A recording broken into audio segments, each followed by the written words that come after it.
Untamed is going to be untamed. It's going to be a little crazy. I want to talk to my people. I want to talk to my brothers and sisters.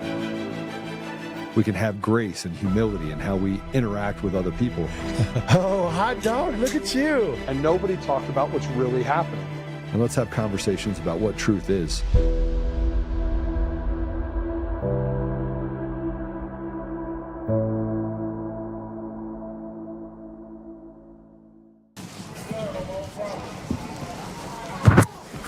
An Oregon man was convicted and sent to jail for collecting and using rainwater on his own property, sued by the state for theft. Rancher Gary Harrington built 3 large reservoirs on his own land to collect rainwater and snow melt. He claimed the water was primarily for fire protection reserves and for providing water to wildlife. But the state called it theft and prosecuted Gary.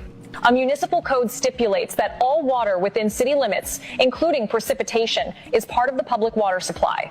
The city requested the court order the removal of his collection system and impose a fine. Despite Harrington's repeated appeals, arguing, "The water fell on my land, I'm not selling it. I'm simply using it on my own property." The court ultimately rejected his claims. Harrington was found guilty on multiple charges, including unlawful appropriation of state water resources. He was sentenced to 30 days in jail and fined over $1,500.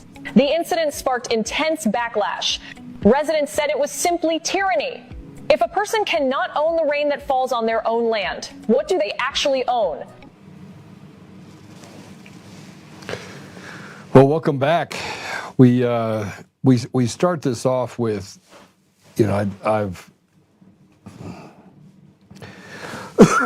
we constantly are debating elections, and I feel like I talk about elections, and then when I'm done talking about elections, I talk about more elections. And lots of people talk about all sorts of stuff, and they ask pretty good questions, I think. You have the Sean Ryans of the world that go through the experiences people have. And, I believe that we have to pay attention to these things, but we also have to figure out where the slow boil starts and where it ends.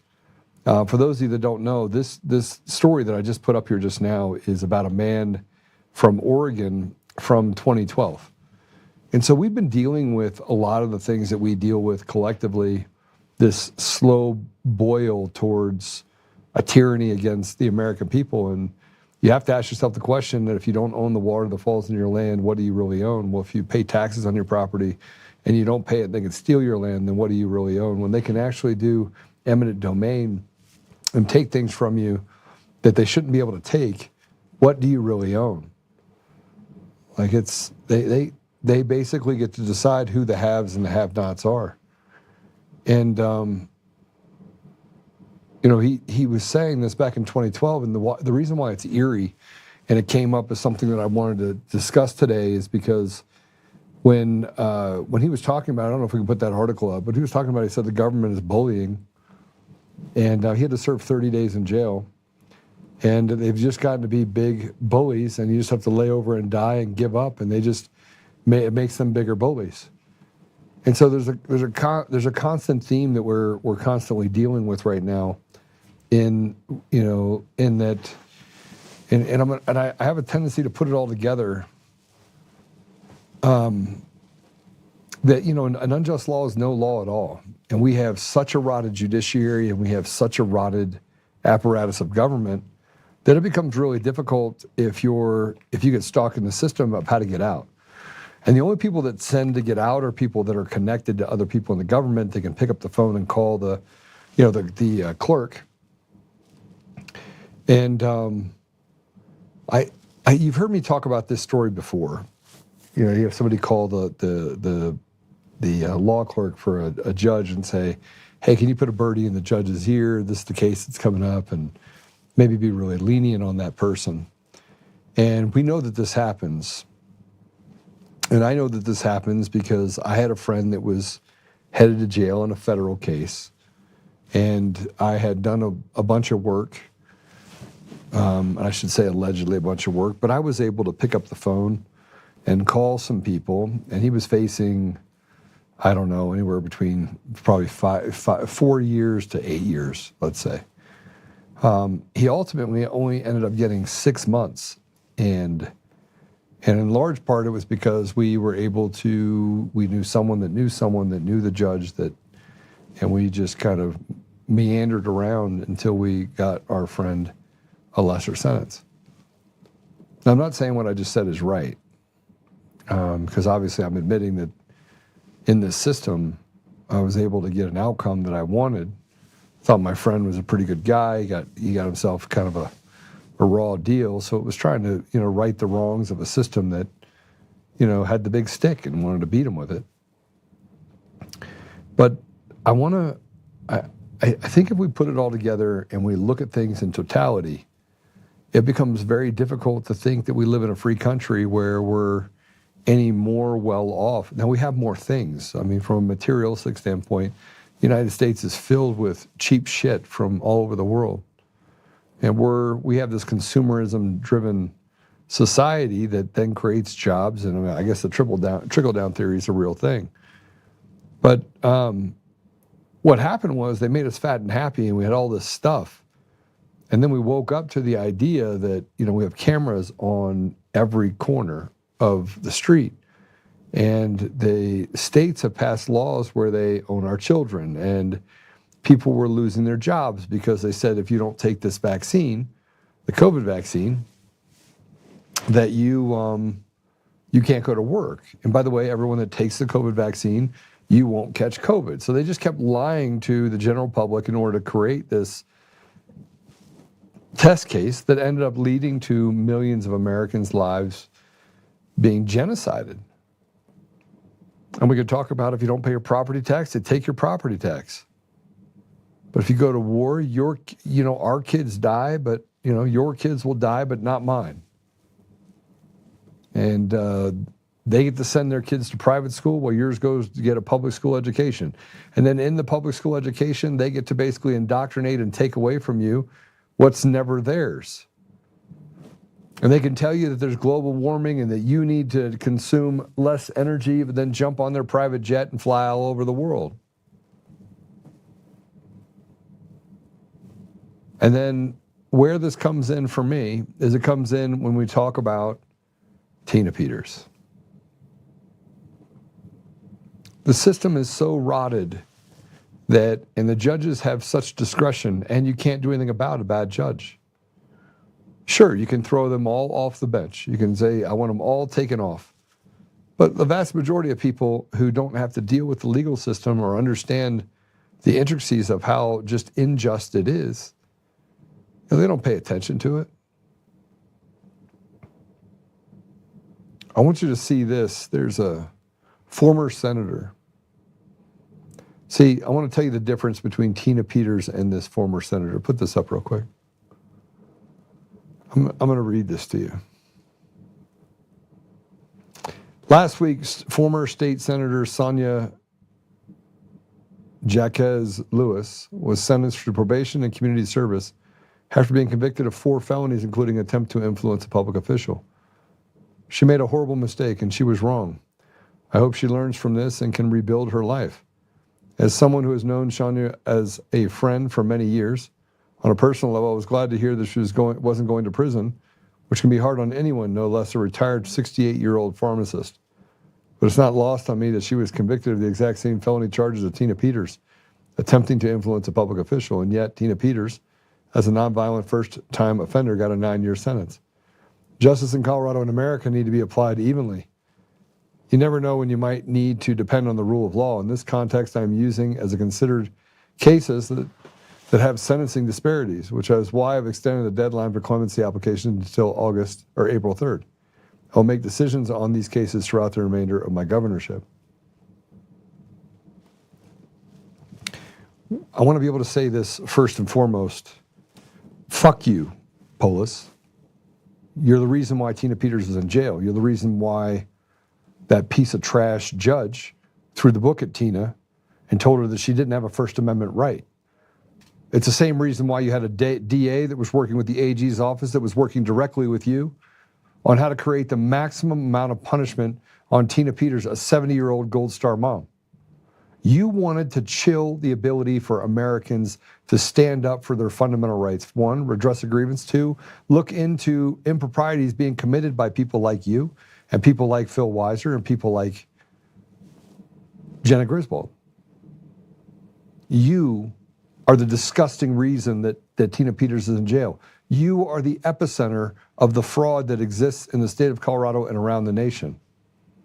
You stood up for Dominion voting system while you stood against the people of Colorado. And then you want to talk to us about clemency and the fact that it's unfair? Of course it's unfair. But she was your friend, so she got probation. And this is why we talk about the rules are for thee and not for me. And by the way, don't ever stand up for an American. Don't stand up for your fellow citizens. Don't stand up for free and fair elections. Don't do anything to get outside of what we tell you to do, slave. Because if you do, we will send you to jail for 9 years. The biggest problem that I have with what he said is that he glossed over on what she did. She didn't mistakenly do anything. She didn't mistakenly do anything. I want to show you what she is guilty of. Play it. Convicted a former Colorado senator on felony charges. That ruling was handed down yesterday for former state senator Sonya Jaquez. She was convicted on 3 counts of forgery and 1 count of attempt to influence a public servant.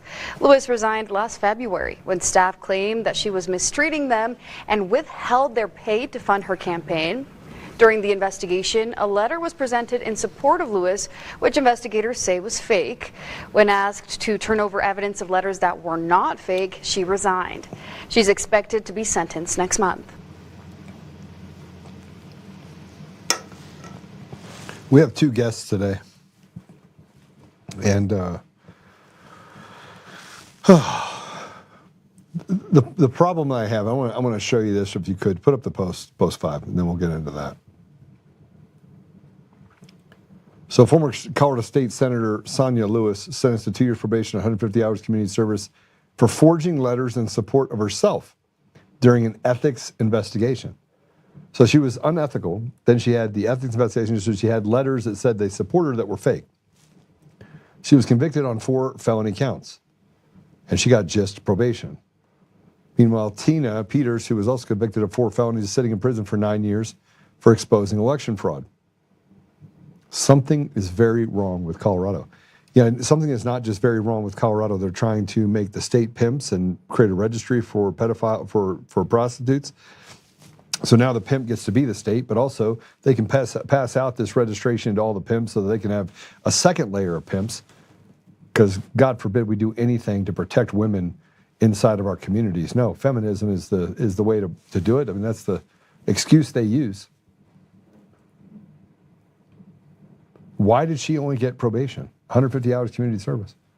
And she will probably end up getting pardoned. Watch. It's going to happen.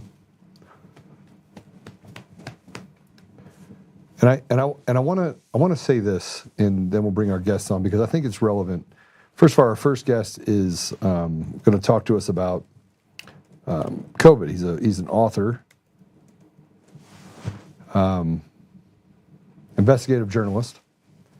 He was the author of Entering Hades and co-author of The Courage to Face COVID-19. I believe that was with Dr. McCullough. We'll find out here in a bit. I haven't read that book. He's worked on things like the Epstein cover-up, under foreign wars, the way from elite Epstein cover-ups, he did that to covering foreign wars and the powers that protect themselves. I think he's seen a lot. His name is John Leake.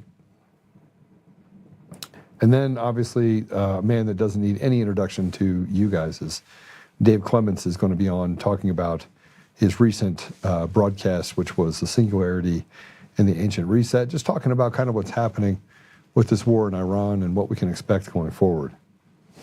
I want to give you an update on the whole Coomer deal, and I got a motion to this morning, and they keep filing different motions to stay things, not give me access to things. So I'm just going to give you this update because they're mad that I'm mad, and that I keep talking. And I'm like, you've lied about me for 6 years. You went to the New York Times, you had them write some puff piece, You lied about me over and over and over again. You stood this diabolical man up on, and you knew. You had all the information. You had all the information out of the Dominion deal. You had a joint defense agreement. You had all these things that we knew, right? And then you have to admit these things 6 years in, and you've literally skewered my life over 6 years as a whistleblower with lies, only to tell me now that, oh, you can't, we need to make that information super secret from the public. And then told me that I violated a protection order, which I didn't do. I did not make any substantive, I did not tell you anything substantive about what happened in the deposition of Eric Coomer. Nothing. Everything that I have talked about over and over again was directly related to information that was released on X or an information that was a public record. So here's what I had to write to him. And his lawyers are dirty, man. His lawyers are really dirty. Go ahead and put it up. Just in, lawyers for Eric Coomer want to stop me from getting access to the settlement agreements, which, by the way, I'm representing myself because my lawyers got removed from the case because they didn't want my lawyers, or they wanted my lawyers to give up information related to the Antifa kid who happened to come forward because they tried to sanction me yet again for $1,000 a day, because the whole thing, this entire thing, is about destroying people that tell the truth. They are scared to death that I'm representing myself because my attorneys were forced off the case by a sticky, corrupt special master appointed by a corrupt judge. Polis pulls the strings and put these rotted people in their positions. I will get new counsel, but that won't stop the corruption in this meantime. Eric Coomer was the original chief architect of Sequoia voting systems in 2005. He was the center figure in the CIFIS investigation in 2006, after he and others flew 24 Venezuelan coders in for the Chicago municipal election. It was an intelligence operation that led to Smartmatic buying Sequoia and to the ownership of 17 states in the District of Columbia. This led to a forced sale and the spreading of the algos used to manipulate elections for the past 20 years. Eric Coomer flew back and forth from the U.S. to Serbia and participated in the stolen elections in other countries as well. A drug addicted Satanist working for an apparatus of evil that stole the voice of the American people state by state, race by race, year after year after year. He moved from Venezuela. He moved from Venezuelan and CIA-owned to cartel criminal enterprise, from Sequoia voting systems to Dominion voting systems, and now Liberty Vote. Same crime family, different name. But then he bragged about it, lied about it, and then he fled the country to hide where the talk clicks on his most probable arrest. Don't worry about it. Trump's not going to win. I made fucking sure of it. Eric's attorney has propped up the lie, embroiled in the largest corruption case in Colorado history. The cartel lawyers have collected money and bullied with the help of the corrupt cartel judges. They have committed conspiracy of magnificent proportion. Only they did not count on people like me who frankly now want blood. I want them all to pay for treason and stealing the voice of the people. I'm way past just this defamation case.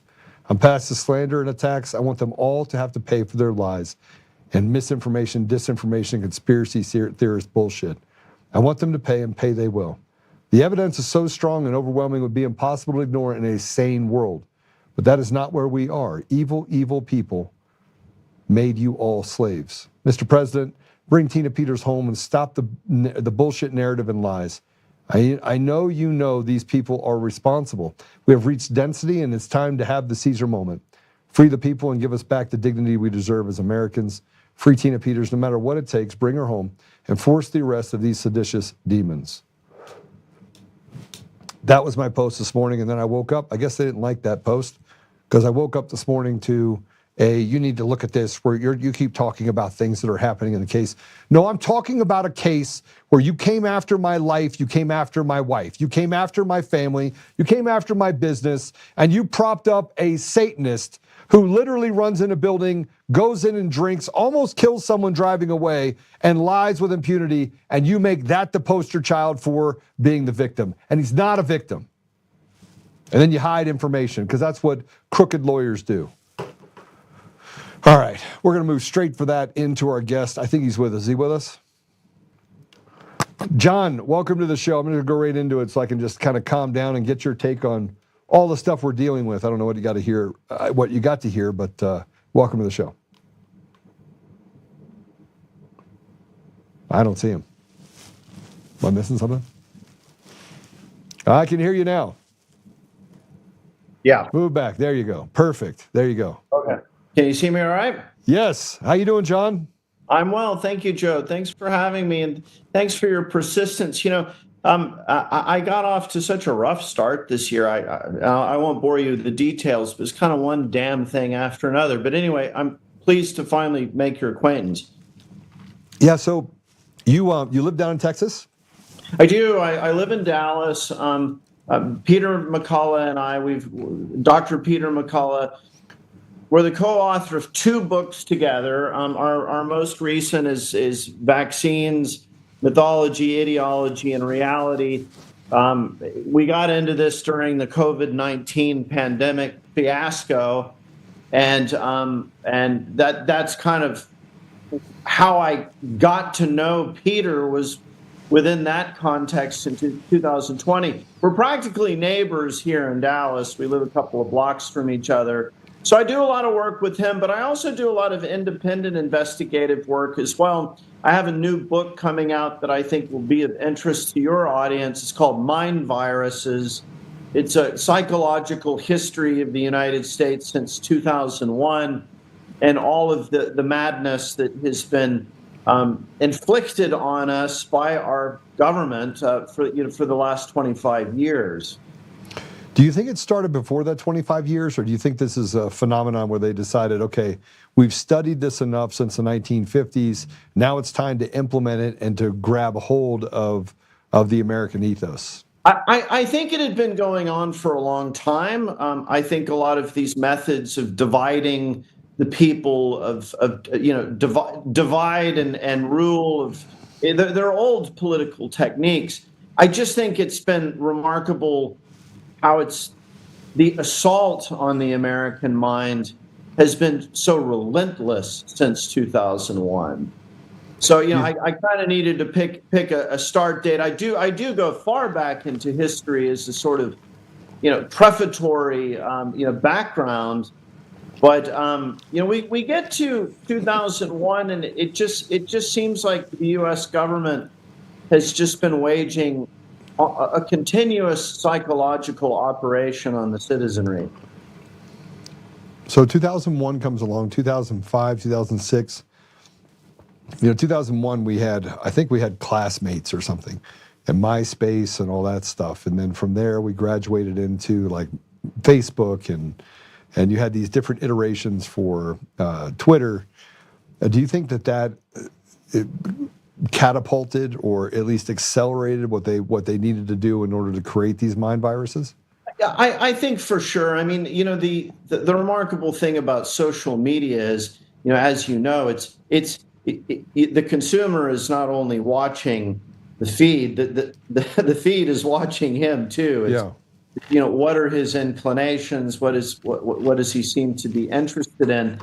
So if you're demonstrating a susceptibility to propaganda, you can very quickly, that can be grossly amplified. And I have a whole chapter on transgender, this so-called gender dysphoria. And you see that young people, early adolescence, late childhood, early adolescence, they're very, very susceptible to social media indoctrination and manipulation.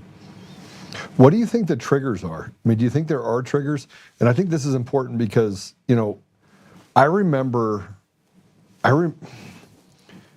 my son coming home from school and he's like, Dad, Javier said that I have microaggressions of racism. And I looked at him and I was like, that's ridiculous. And it went on for like 2 weeks. And he was really bothered by the idea that maybe somewhere inside of him he was racist. And I was like, man, your grandfather's black. Will you please just shut your mouth? Seriously, isn't it a real thing? This is not a real thing.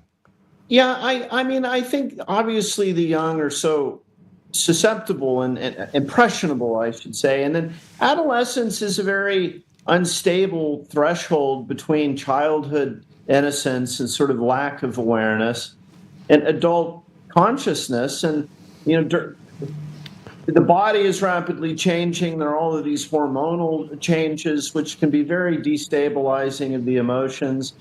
And kids are just very susceptible. That their identity has not been formed yet. And of course, we're hypersocial. So, kids look to other kids. Well, geez, I don't know how to feel about this. What do you think? I mean, we still do that as adults. You feel uncertain about something, so you ask your friends or you ask your wife, what do you think? And I'm glad that you asked this question, because a major theme of my book is that if you have a strong identity, and that identity could be as an individual man or woman, or a member of a community, a member of a congregation, or a citizen of a nation, if you have a strong identity, then you become less susceptible to manipulation. What we've seen since 2001 is this persistent undermining of anything like a unifying idea of our shared American culture and history and our shared American destiny. And, when you have a people that don't really know who the hell they are, it's very easy to manipulate them.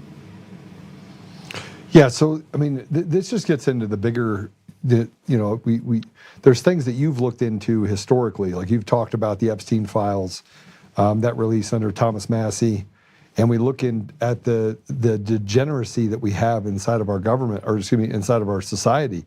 I mean, you have people that know who the Kardashians are, they know who, Cardi B is, but you could ask them what the capital is of the state that they're standing in, and about 50% of the people that are under the age of 25 have zero idea, and they're going to school to learn these things only to be taught about you're a racist, you could be a pink dinosaur or a kitty cat if you want, we'll set you up a litter box, we'll do all this stuff for you. Help me understand why this would even be a thing. Like, why is our society, why are these people pushing us towards a dilapidation of society, a crumbling society that could only lead to death and destruction? Joe, you asked very cogent questions. It's funny, the book hasn't come out yet, but you might as well have read the thing from cover to cover. I have a whole chapter on this. I mean, you go back to the founding fathers. I mean, it's so interesting. I mean, you read George Washington, you read James Madison, John Adams, and they all say, look, I mean, the citizenry has to, they don't have to all have a hyper education, but they basic common sense, basic literacy, basic access to information about what's going on in the world, and most importantly, basic information about what their government is doing. And Madison was particularly clear on this.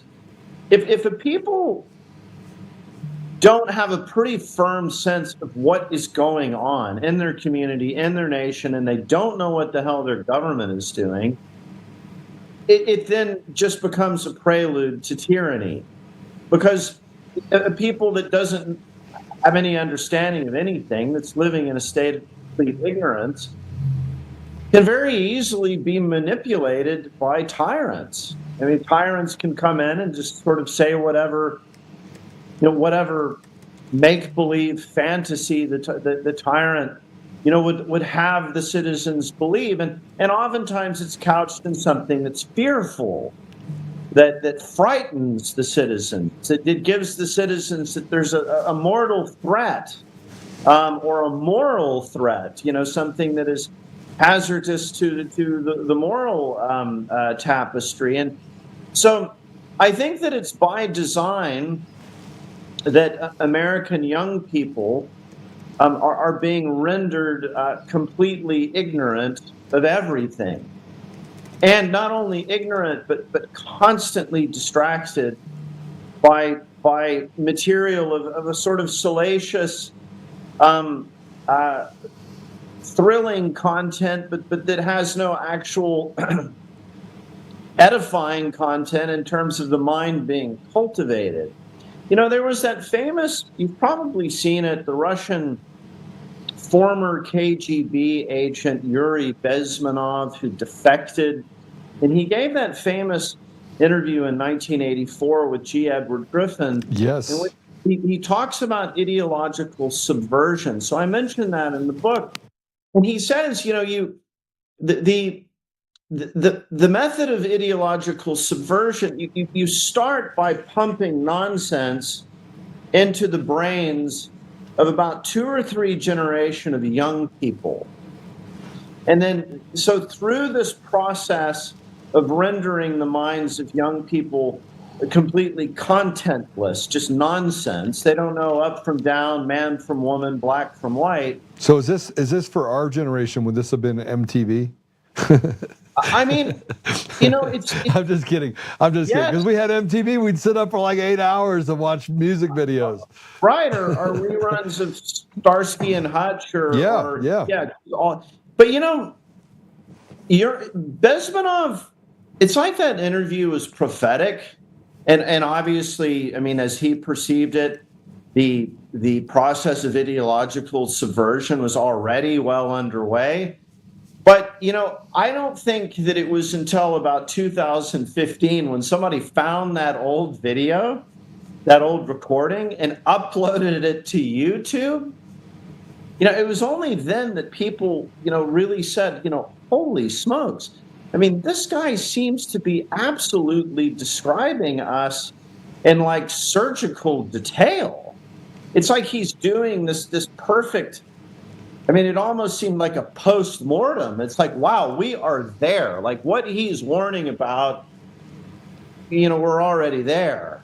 And so, he says, if you ideologically subvert particularly young people, they will have no means of coming to any sensible conclusions about what is in the interest of their lives, their families, their communities, and their nations.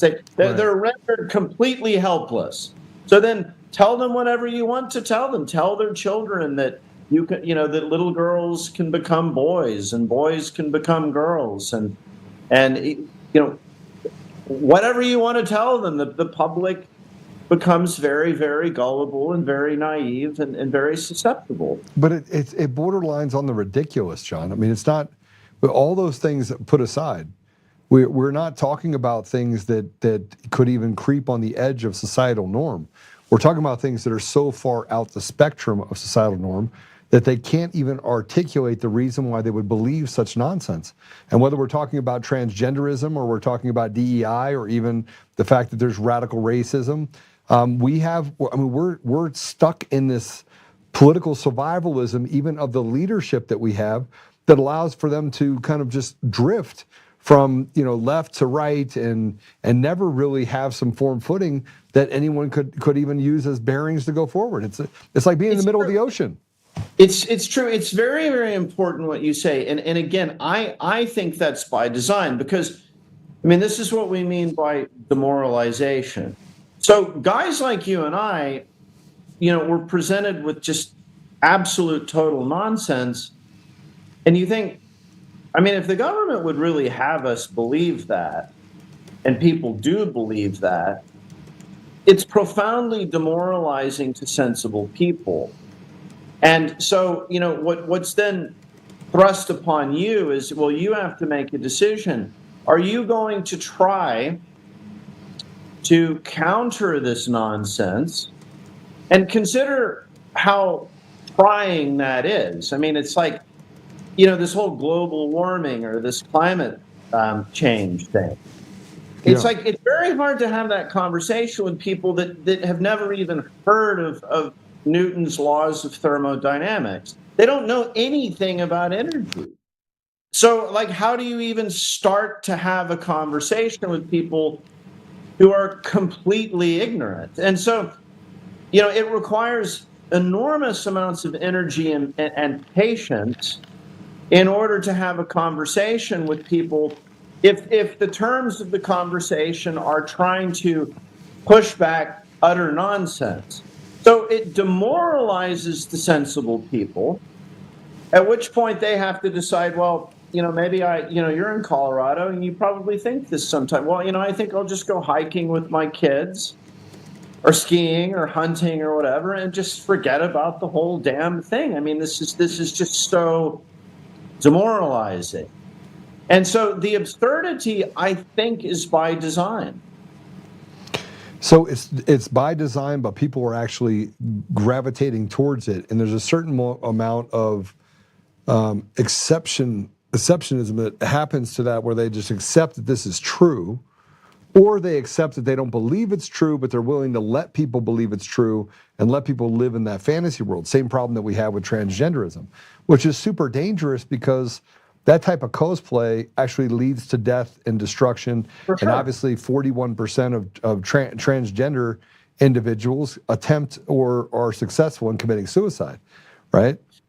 So, well, it's terrible. I mean, we saw that this mass fraud and hysteria campaign that was unleashed on our people with this fraudulent messenger RNA COVID-19 vaccine. I mean, this is the theme of big theme of our book, but there you are again. I mean, people just lack the most basic knowledge about immunology. The idea that this genetic technology is going to confer better immunity than actually catching the illness, going through. It's very mild for most people. Most people, by the time the vaccine had rolled out, a very substantial portion of the population had already gotten through the illness. So the idea, well, you got through the illness, your immune system was exposed to the entire virus and all of its antigens, but that natural immunity that you've acquired is inferior to our new shot. I mean, anybody who's studied the most elementary, immunology knows that can't be true. It's a complete preposterous statement. But there again, a lot of people, they knew they'd gotten through COVID-19. They knew they'd already had the bug, but they still went out and got the vaccine. Well, that leads me to a conversation that I had with Dr. Heidi, who is an immunologist, and I remember at the beginning part of COVID, I had a conversation. I called her first. It was in March of 2020, and I was like, "Listen, I didn't do it. I had biology class. I remember going and going to some science classes in school, and I remember the things that they talked about." And I played the game. There's this game you can play online that has viruses, and you launch them everywhere, and then it escalates to different things. And the goal is to destroy the entire world in this little game you have on your phone. And so I said, but isn't it true that the virus mutates, and as it mutates, it gets weaker? And she's like, yes. And I go, then why the hell will we try to chase a virus with a vaccine? And what could be the consequences of doing that in the future? And she goes, well, the consequence of doing that in the future is that you could create a super virus as a result of it that could end up killing even more people. And frankly, it's really not a good thing to do over time. You should find a way to have prophylactics. So she's telling me about prophylactics, telling me about things you can take, ivermectin, hydroxychloroquine, at the beginning. Fast forward 8 months later, I'm having a conversation with her, and she goes, no, you don't understand. This is different. And I'm like, different than what we learned about with viruses for the last 20 years? And she goes, well, this virus is different. It needs a vaccine because it's global. And I'm like, so the vaccine decided they could take a bus and a plane and a train, and that made it more sophisticated. It learned math. So now it knows how to get stronger after it gets weaker. And remember, they tried to convince us, John, that we have this strand is stronger than this one, and that this one's going to be the super one. And a year and a half later, they were telling us to put back on masks and do all these things, even though we knew that it's just not true. Everything was a lie, and people who understood virology and understood immunology knew that it was a lie. The whole thing is a fraud. I mean, this is. But even my friend was an immunologist, and she changed. She decided that she was going to become a kooky. I can't even talk to her anymore.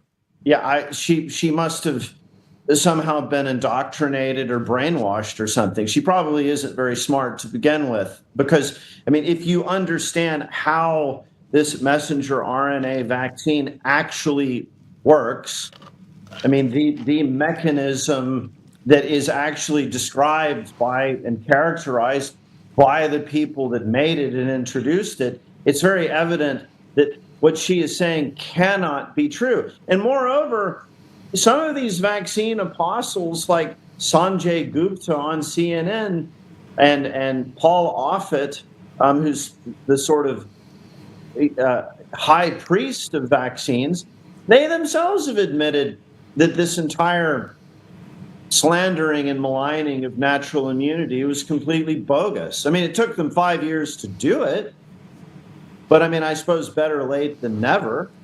So it's not even, I mean, it's not even a matter of concealment at this point. I mean, it is just the reality of the situation that this was a bogus assertion. And it was a bogus assertion made, to the great harm of people.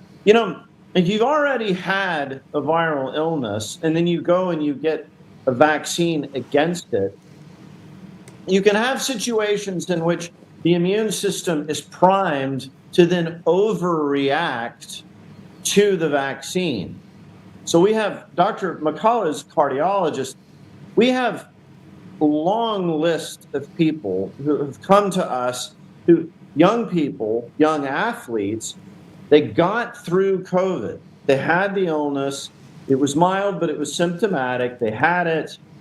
It was PCR confirmed. They got over it. But then they were bullied to go get a vaccine with this bogus claim that natural immunity isn't as good as vaccine immunity. When they got the shot, they had an aggressive immune overreaction to it and developed myocarditis, heart inflammation. We saw this in many cases. So it's not only false, it was actually a dangerous assertion. And, anytime the U.S. government gets involved in one of these big mass hysteria psychological operations, it's just devastating. The harm that's done to the citizenry is devastating, but before the citizenry has a chance to sort of wise up, to evaluate, and to kind of come to terms with what's happened, we're off to the next adventure. Suddenly Ukraine or global warming or racism or, whatever it is, we're constantly being presented with a fresh boogeyman in order to draw our attention away from the act of fraud that has been committed against us. Does that make sense? Yes. Yeah, absolutely. And this is, when we start, and I don't want to even look at it just in the context of COVID or viruses or any of that stuff, because if you look at, that's just kind of like the epicenter for 2020. It kind of is at the jumping off point, almost as if a sleeper cell had been sitting there saying, okay, we've infected all of these minds. And now we're going to launch and we're going to make every mother go against father and brother and sister. And we're going to split families and create divides. And then we're going to have the boogeyman. I felt like that's what happened. And in large part, they use this as a jumping off point on the medical side. But it'd be hard. You also have to look at this from the standpoint of how they've been able to shift focus by creating this fear. Remember Henny Penny? No. The sky is falling, right? The idea that we're the Chicken Little, right? The sky is falling. The sky is falling. The sky is falling. The sky is falling. Yeah, so sure. It started out with Henny Penny, then it turned into Chicken Little, and then they make commercials about it and cartoons, right? But that the sky can't fall. But they actually were able to convince people in closed environments that somehow the sky was caving in on people. Because remember, there was this experiment in Nevada that they did where they had 300 people in there and they had this cloud cover and they said, the clouds are too low and it's going to collapse on top of each other and we have to get in. And so they forced people into this underground deal, and there was only 3 people that questioned it. And the other 197 were like, you're crazy, you're going to die. And they literally turned against each other in large numbers. And a vast majority of them when they were brought out of the hole and told, hey, listen, by the way, we made it all up, they still believed that the sky was going to fall. Yes, well, one of the things that I go into great detail in my new book, Mind Viruses, is in President Eisenhower's farewell address of 1961. It's most known for what he says about the military-industrial complex acquiring undue influence, and that was for sure the case. But I think, in many ways, equally interesting is his explication of what he calls the scientific technological elite. And it's a very sophisticated explication. He says, for a long time, science was done by lone tinkerers and naturalists, Newton on his family farm in Cambridgeshire. But now science has been captured by the federal government and its military-industrial complex. And it's been given enormous resources, enormous prestige, and enormous authority, so much so that our representative government is oftentimes unwilling to question it. So you really saw this, Eisenhower's warning of the scientific technological elite. We saw it with the COVID pandemic response, where basically running the country was just ceded to Anthony Fauci and Deborah Birx. It's like, well, we don't really know what to do. Let's defer to the experts. Well, this is exactly what Eisenhower warned us about. And, he points out, he says, well, these experts invoke their special authority and training and education so that a guy who doesn't, a senator or a congressman or a president who doesn't share their training is then hesitant to question what he is telling them. So, Fauci could say, well, yeah, everybody needs to stand on their heads, wear a mask, get 20 boosters, and if they don't, the sky will fall. And I think most people would just believe that. I mean, I remember my brother told me, may I say something slightly vulgar on your show? Or you are welcome to, because I want be authentic. I'll bleep it out later. My brother was talking about this kind of slavish deference to authority, during the pandemic. And he said, I really get the feeling that if the government came out and said the proper prophylaxis against this dread virus is for everybody to start eating a dog shit sandwich every day.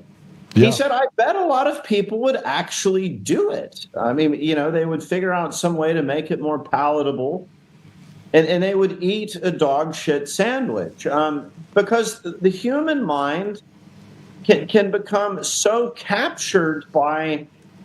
Now, it's important to understand the conditioning. Within the conditioning of extreme fear, the human mind will oftentimes, as a matter of deferring to authority, do whatever authority proposes will enable you to escape that mortal danger.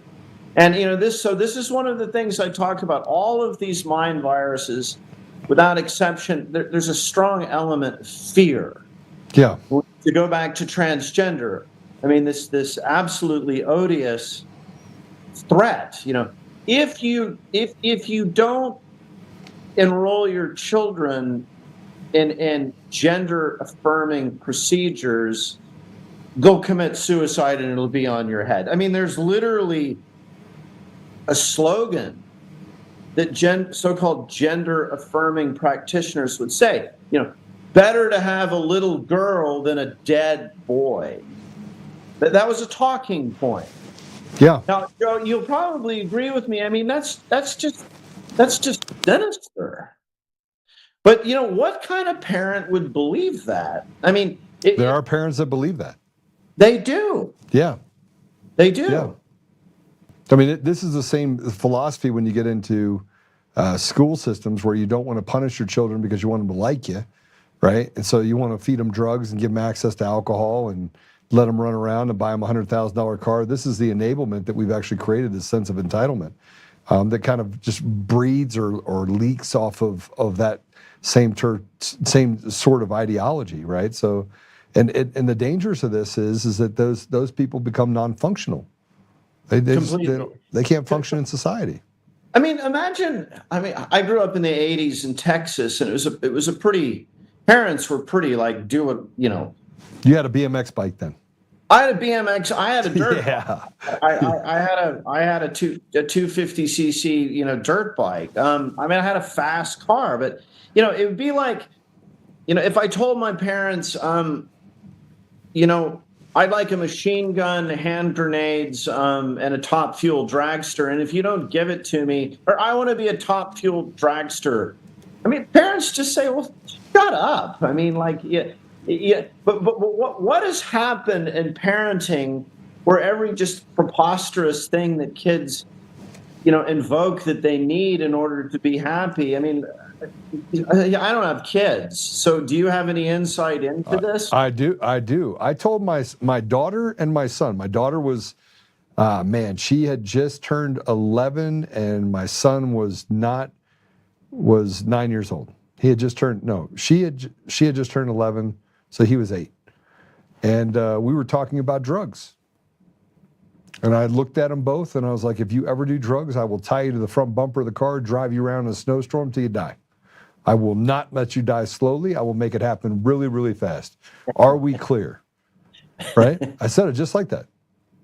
And they're like, yes, Dad. And as they're walking away from me, and I'm thinking to myself, look, I have a great relationship with both of my children. I mean, amazing. I don't get off the phone without telling them I love them. I love my family very much. But I put the rules. I set the rules. I didn't have to spank my kids because I would give them the look. Like, I'm going to tear you out of your skin. You want to try that? Try that one more time.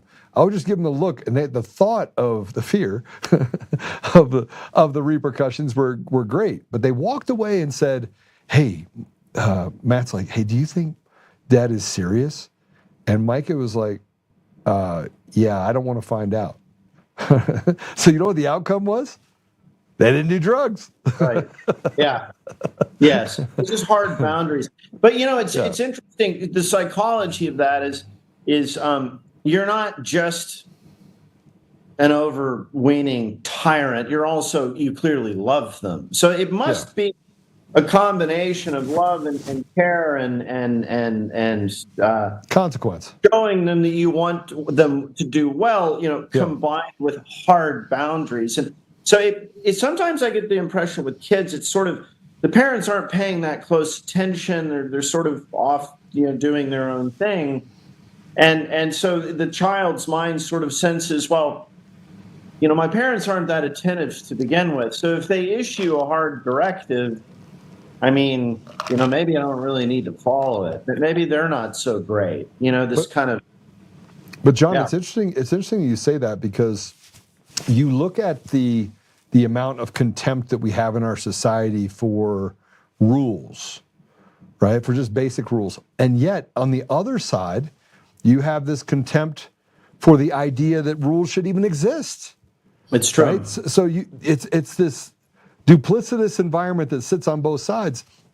And I'm telling you, I mentored young men when they were getting into trouble. I did that, and then I helped men that were at the prison for 10 years of a 20-year sentence. I've continually mentored young people and people in their, you know, the 30s and 40s that made huge life decisions that were wrong, on how to break off the rearview mirror and how to basically settle their lives in straight.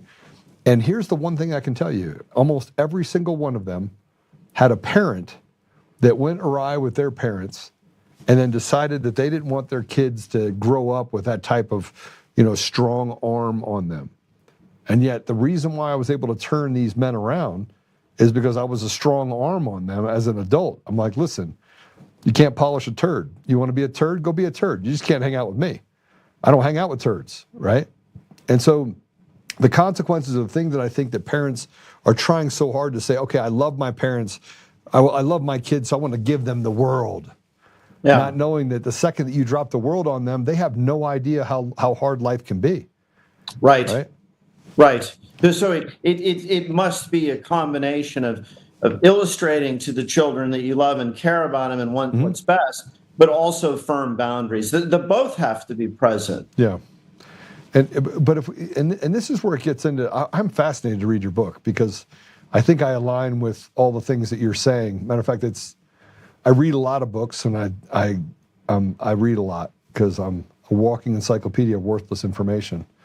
But we look at our society in such a way that even if you were right, John, and you are right, by the way, but even if you were right about everything that you said, someone is going to come along and try to argue what you're saying because it doesn't make them feel good or doesn't make them feel like they can be justified in their behavior of telling their kid that they can cut off their penis or go on puberty blockers or put another jab in their body or do all these things that have become societal norms that are outside of the realm of being normal. It's true. And the other thing that I think we have to look at is there is probably somewhere around 28% of all children now are raised by a single mom. So the father is not present. I mean, it's just a single mom raising kids. And I think this is a terrible anthropological experiment which will have devastating effects for kids, because I think a child needs both a feminine, a maternal, and a paternal presence. I mean, I think both parents play a key role in the child's development. If it's just a single mom and there's no strong paternal or masculine figure present, I think there's a high potential for just developmental disaster. And yeah, 30%. I mean, I think it's the highest rate in the whole world of single motherhood. Yeah, no question. Well, John, when's your book coming out? When does it hit the shelves? June the 2nd. Okay. We had to push it because there've been some recent developments that just make the book so topical. If you go to Amazon right now, John Leake, Leake, Mind Viruses, I think it's currently showing in May, but we've pushed it to June 2nd. But if you guys would give the book a chance and pre-order it, it would be cool, because the pre-orders are then booked as sales the day it goes on sale, which could throw it onto some bestseller lists, which would be really cool. Okay, so everyone needs to go to Amazon to do this, or is it on Goodreads? Is it on Amazon, other places, or just Amazon? Yeah. All right. Yeah. And I'm going to request that you allow me to get access to it before June so I can read it before everybody else You does. will. You will. So I can have you on when it actually launches. John, Yes, sir. Fascinating conversation. I'm very glad to have you on. Thank you for coming on. Thank you, Joe. And thank you for the awesome conversation. I look forward to having it again. I do want to say this. You also have a Substack, right? Yes, sir. And in that Substack, you talk about things that are near and dear to my heart. You talked about CIA coup and the Warren Commission. I've studied that stuff and how it actually ties back to this ruling class that kind of keeps this corruption going. What's the answer? This is a kind of a closing question. What's the answer to that? Like, what's the vaccine to this growing cancer that we have inside of our government that literally has caused this corruption to basically eat everything around it? Our people absolutely must view all federal power with, like, their how to put it, all federal power, all politicians that actually are selected up to the point of becoming, members of Congress or the president.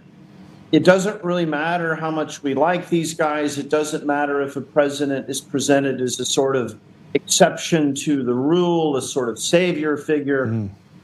We must recognize that they seem to undergo some kind of process of being captured by precisely the military-industrial complex, the banking cartel, the scientific technological elite, that Eisenhower warned us about. So I like Donald Trump. I voted for him. I've been a supporter, but I fear that Donald has been captured. And somehow the elite, the deep state, has figured out a way to tame the Donald. And so, we have to recognize the solution is not a new iteration of Washington. Right. The solution is cultivating our own resources and understanding and cultivating our own families and our own communities. I think what we're going to need to go back to is way more power and authority and health vested in the states. Yes. Well, the states that aren't captured, because we have captured seditious states as well that are worse than the federal government by far. Correct. Colorado, Correct. California, Wyoming, or excuse me. So there is a selective process there, though, because ultimately California, is going to become such a basket case. I mean, I think it's already there. That the people who are still stuck there are going to be living in a basket case. But the smart people will go to other states. Now, I love Colorado. For many generations, my family had a ranch in Colorado. I'm sorry what's happened to Colorado. I mean, it really breaks my heart. I mean, boy, you're really up against a vast array of shitheads in Colorado. So that's a damn shame. But I think if we could build local communities and these kind of pockets of prudence and common sense, that would be the way forward. I think the federal government is just not to be trusted. Yeah, we just got to figure out a way to circumvent that, given all the problems that we have with current leadership on both sides of the aisle, frankly, that have been selected. And the process of finding leaders inside of our community has become so bombacious and just rotted that they even pick it at a local level to make sure that the weak candidate makes it in, so that person can be controlled by whatever party is trying to do the bidding. It's true, and I mean, I was never a particularly religious guy, but I mean, I increasingly I have this eerie feeling. It's very it's very unsettling that the traditional descriptions in literature of the devil, I don't know if that's a metaphor. It's a real thing. It's a real thing. Or if it's a real spiritual agent acting in the universe. I don't know. I don't know. But boy, I mean, sometimes you look at what we're presented with, the way people act, the kind of avidness, the aggression, the wholesale abandonment to irrational ideas that are so inimical to our civilization, and you think it just feels like the devil is at work. Yeah, and we don't talk enough about that. I do, obviously, but well, John, we have our next guest in. I want to have you back on again. I know you have a Substack. What's a Substack that people can follow? TheFocalPoints.com. TheFocalPoints.com. Points.com, focalpoints.com. That's substack.thefocalpoints.com. Well, you can go to Substack and find it, but the URL. Okay, just go to the focal. Thefocalpoints.com. Okay. John Leake, thank you very much, brother. Thank you, Appreciate Joe. it very much. All right, I enjoyed it. Great questions. It was almost as though you'd already read the book. I'm impressed. Yeah. All right, God bless you. Thanks. We're going to take a quick commercial break. I'm going to get ready for my next guest, my brother, David Clements. I get so excited having him on that it's really every single week I've held off on putting out his show that he launched on Sunday. So some of you have seen it. I have seen it. I put off that a little bit because I wanted to talk about it. So the break is not going to be a commercial break. The break is going to be this cut. And I'm just going to grab another one of these sodas. They're probably going to grab me one of these little things, please.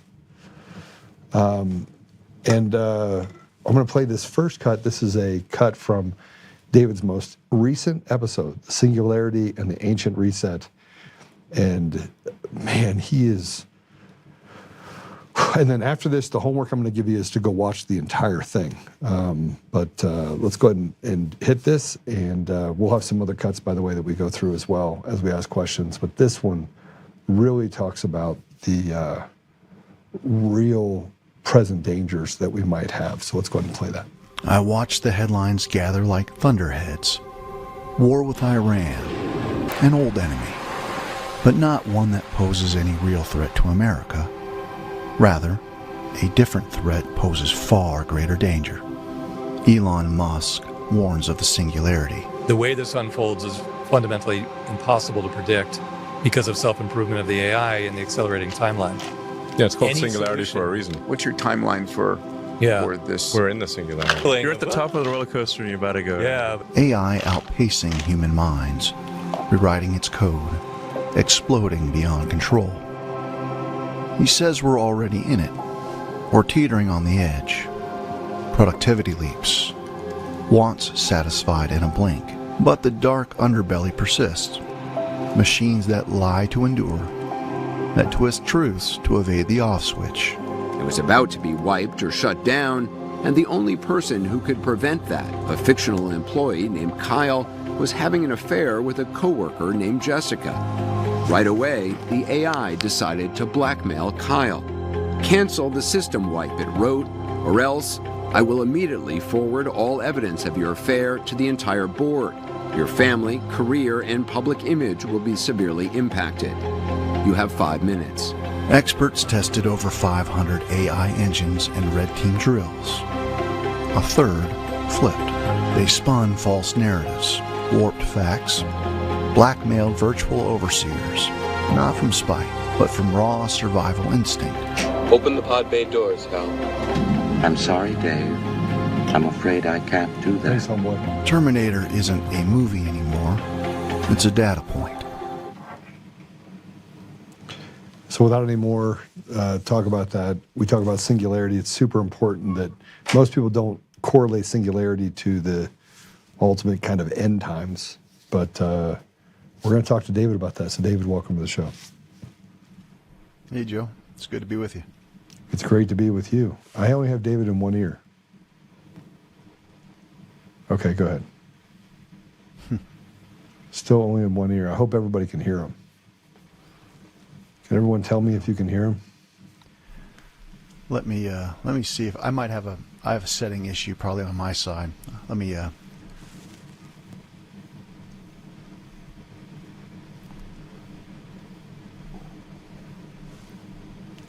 see if I can fix it, brother. Just once. Okay. Is it on your side or is it on my side? I think so. Let me I ran into this when I was There you go. editing.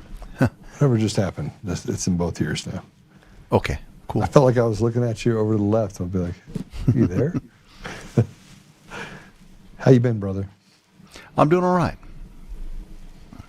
So please tell me about what this meant. Like when we talk about the rise of AI and, you know what, every time Elon talks, it comes out, it makes me worry, but also makes me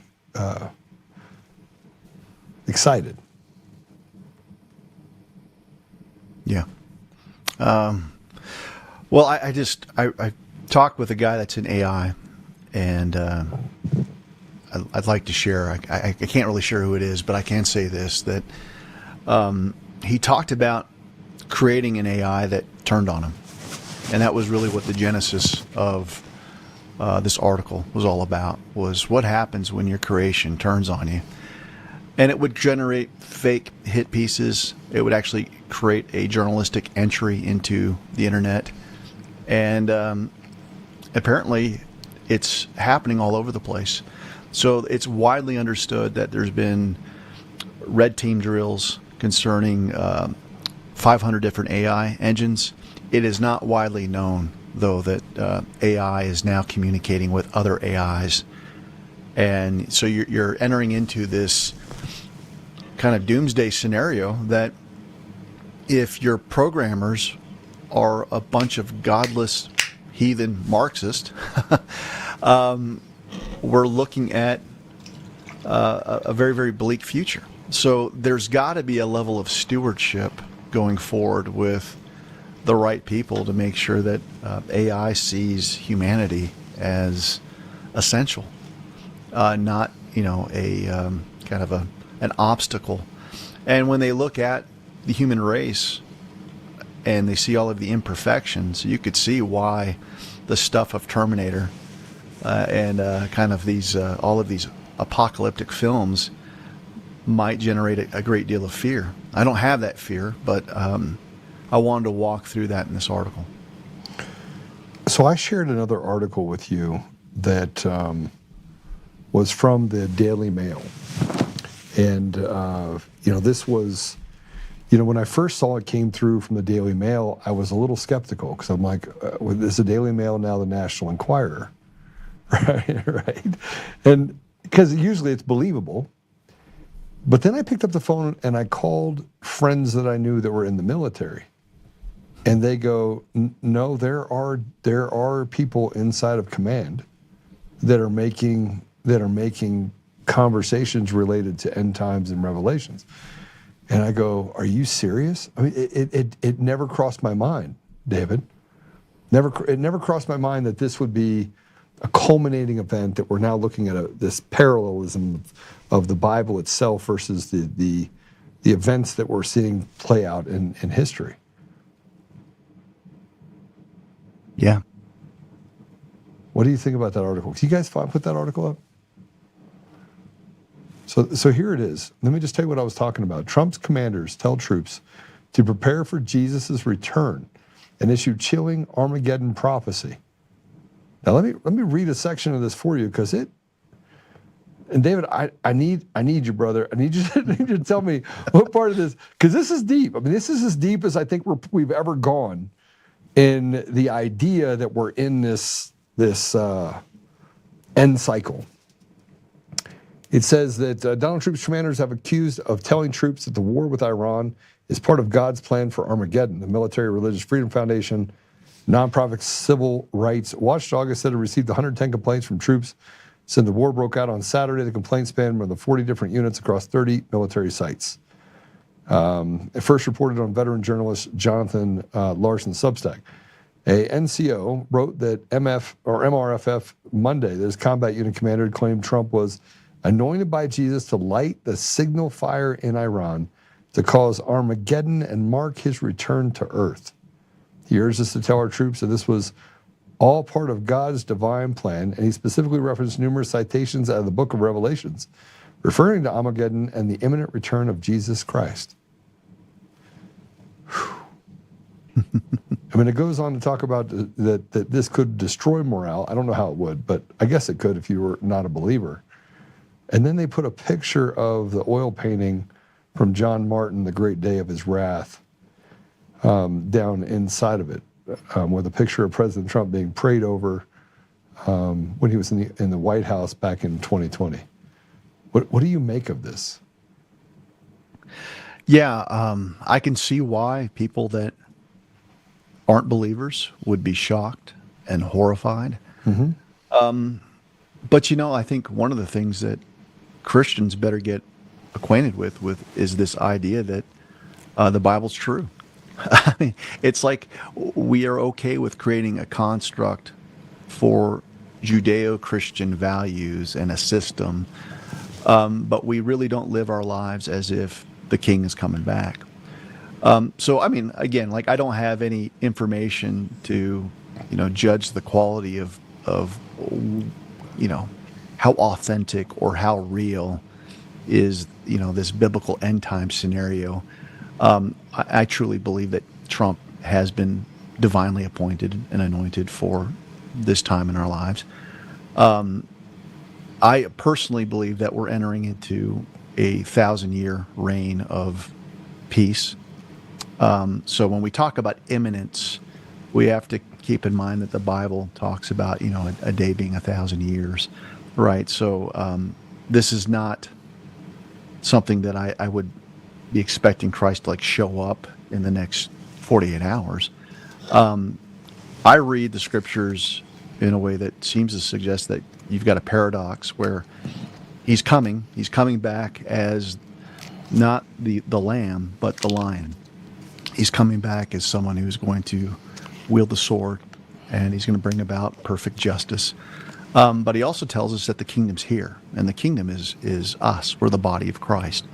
So there's got to be preparations at some point where believers in the natural are carrying out great work of preparation for the return of the King. And so I'm encouraged that the Pentagon is actually looking at this. If someone has gotten like a message from the Archangel Michael, cool. Because I'll tell you this, we're going to need the stewardship that's heavenly appointed to avoid, a scenario that's world-ending. I think people just need to open up their Bibles, though. Okay, so let's take that even further to a part of your broadcast, and I call it a broadcast and not a podcast and not just a video because it needs to be broadcast. So I'm just going to tell everyone right now. I waited to share this until this show. I will be putting it out right after this. I wrote out this entire reason behind why I think you need to, one, sign up for David's Substack so you can support him so he can continue pushing these messages. I think he's endowed by the Creator to be a messenger. I don't even know how he comes up with some of the stuff he comes up with. I've always been amazed by his mind related to that. But maybe he has a more powerful AI. I think you have powerful AI. It's called this. But I want to put this. I want you to do that. Support David on his Substack. I also, by the way, want to give a shout out to Allie and James, who just became grandparents. And so this is. I'm going to make sure I get all of this right. Jada had a baby, so I am super excited. I get to be an uncle. But Arabella Denea Canavasio, don't get mad at me for saying it wrong. Her husband, Andrew, is a super great guy, man of faith. But Bella is 7 pounds, 10 ounces, and she's 20 and a half inches long. And let me see if I can actually share this. I don't know if Allie's going to get mad at me for sharing this, but I'm going to share it anyway. So, here we go. Let me just send it over. But there she is with the baby, and let me just do this one. And I don't normally do this, but I'm going to do this because I think David knows Allie really well too. So I have pictures. I'm stopping for a minute because I was going to do it earlier, but then I figured I'd tell you. So let's put up the picture first of Andrew and Jada, and then we'll put up Allie as well. Can we do that? Okay, we'll do it backwards. So there's Allie with Bella, the little newborn baby. And then we have the picture of Jada and Andrew with little Bella as well. So congratulations. Happy to be an uncle. And I can't wait to meet the new little one. So thank you.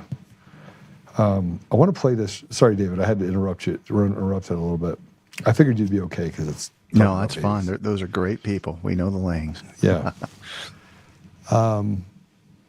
I want to play this part because this talks about the rebellions against God and the effects, right? And you draw parallels to what happened in ancient times. I want to play this cut and talk specifically to this. Let's go ahead and play it. Noah's kin rebooted the line, the canvas cleared, and Babel's rebellion followed, a spire piercing the heavens, unified tongue propelling ambition, a hub of hubris, perhaps early AI echoes through tech long forgotten, but supplied by ancient rebels. God fractured languages, dispersed them, another halt, progress throttled. These pre-extinction pivots, Babel, the Watchers, built on raw rebellion against God. Godlessness reigned, pride over piety, self over submission, creation usurping creator. We've echoed that arc, from Roe versus Wade in 1973, sanctifying the slaughter of the unborn under choice, to now, where secular humanism has enthroned man as measure, no divine anchor, rights without responsibility, morality as mutable code. AI crowns this latest rebellion, humans playing God, birthing intelligences that mock our image, optimizing for efficiency over eternity. The culmination boils over today. This week has provided more Epstein disclosures, a follow-up to the millions of pages dumped by the DOJ in late January. My instincts tell me these protracted releases are staged, sequenced to stir outrage and demand more. Haters assume Trump's entanglement proves guilt, only to discover he's in there as the lone voice trying to halt Epstein, a giant rope-a-dope, exposing the real networks while flipping the script.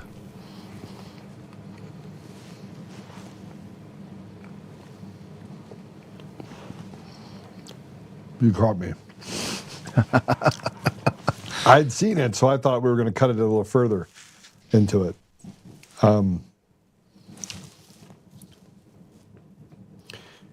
David, if this is true, are we on the precipice of another fall?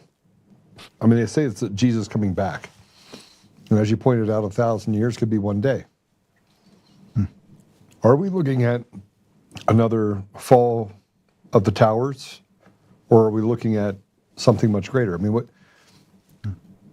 I just bring up, okay, so I bring up the reset or a couple different resets. You know, you had the story that was laid out in Genesis 6 and in the book of Enoch, and the story of the Watchers. These were the fallen angels that found the daughters of men to be attractive, and they gave birth to the Nephilim. Now, if you keep reading your Bibles, you've got the flood account, which was basically God saying, all right, if I don't destroy this bastardized kind of unholy alliance between fallen angels and humanity, you're actually going to eliminate the ability for Christ to come into the world. Because if you look at Genesis and the Garden of Eden, the big prophecy is right there in the very beginning. It's like you're going to have the seed of the serpent always being at cross purposes with the seed of Eve, and so the great fulfillment or reclaiming of humanity's birthright comes through Christ showing up. And so, a lot of times people will think of the Noah event as kind of like an unfeeling God. How could he wipe out the human race but for Noah's immediate family? And they don't understand that the human genome was basically unraveling, because if you don't have purity in the genome to redeem the bloodline, you're done, because without Christ there's no way back to the Father. So he spared us, probably in this perfect. His timing's perfect. Then you have the Tower of Babel, where the hubris of man in building their tower, God does probably a more gentle reset. He didn't flood the earth, but he drove a wedge in the languages of man to slow them down, and that created conflict. So in his mercy, he's done that because it's always in this idea that we want to rebel against God. We want to become gods ourselves, that God has to knock us down a peg. Now, is he going to do that with AI now? I think he's still knocking people off their pegs. I think what we're seeing right now is ultimately an exposure of the deepest darkness that we've ever witnessed as a nation. But I don't think it's going to be kind of on the same level as what we saw with the flood. I don't think it's that. I actually think this is going to be a period where the church finally gets its act together, and we figure out that we have to steward AI. There's not going to be a world that where AI is not present. I don't think, absent some type of EMP scenario. But if that happens, then we're looking at like nuclear holocaust, Mad Max Beyond Thunderdome type of scenario, and I don't believe that's the case either. So do you believe it's not the case because of personal preservation, or do you think it's not the case because it just doesn't? There's not a precedent, or there's not a future where that light or that pathway looks like it's heading that direction. I believe that more from my faith. Now, people can disagree on end times theology, and I don't claim to be an expert, but my intuition is that we're entering into a time of prolonged peace and prosperity. That's I see what Trump is doing is Trump has emerged as a Cyrus-like character where he is here to slay evil. But he doesn't necessarily strike me as a guy that is, falling all over himself to be a witness for Jesus Christ. I think people that will follow up Trump will carry on a very, very different mandate, which is it's a kingdom mandate. And I think that post that you shared about the military believing that what they're doing is receiving marching orders from Christ is an extension of that belief. So I see this as, okay, if I'm wrong and we deserve this reset that's going to basically take us down the Mad Max Beyond Thunderdome road, well, then that's not 1,000 years of prosperity. That's not a place of seasonal blessing. It's the opposite. I think that Revelation indicates that there's a period of time where the church has finally taken on its mandate to be stewards of the world. And I think we're entering into that season right now. That doesn't mean you're going to outfight Armageddon. It doesn't mean that what is in the book of Revelation isn't going to come to pass. But it seems as if the world's doing okay, and then for a short period of time, God stops restraining Satan. Satan comes forth, and things get really nasty, really quick, and you're set up for this final battle where Christ finally shows up on the scene, and he puts an end to it. I think that's far away. I could be wrong, and I'd be fine with that. But I get the sense that we're entering into a place of generational blessing where what we're all experiencing right now, post-2020, is God's great attempt through the Holy Spirit for him to finalize his family for eternity. So revival. So I have a much more positive outlook, but there are still questions that loom large with all of this kind of antichrist-like technology that's emerging on the scene. So when you talk about the singularity, boy, do we need Christian stewards to make sure that programming reflects a love of life and liberty, as opposed to kind of this scarcity dynamic that's born out of Darwinian thought processes of survival of the fittest. Because if you go down that path, you're looking at people as a threat, right? Because we're all competing for resources. And the biblical viewpoint, we serve a creator that doesn't know scarcity, where resources are abundant. They're there. Scarcity is largely driven from fallen people and tyrants. It's not real. If we actually had freedom, I think people can survive. So so I present a lot of big questions, but if you're asking me personally what I think we're entering into an extended season of blessing, that Satan will be loosed for a short period of time and will be put down in those verses that are referred to in Revelation. So I only bring this up with you because I was reading about this morning, and you've heard of Polybius, right? The Greek historian from the 1st, 2nd century. I don't know if I have. So he described the cycle of government, and that cycle goes from monarchy to tyranny to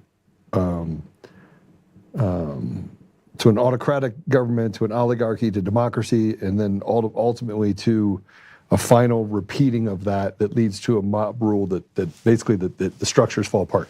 Now, this is back in the 1st, 2nd century, and it was describing the cycles that had happened for the previous 6 or 7 different centuries before that.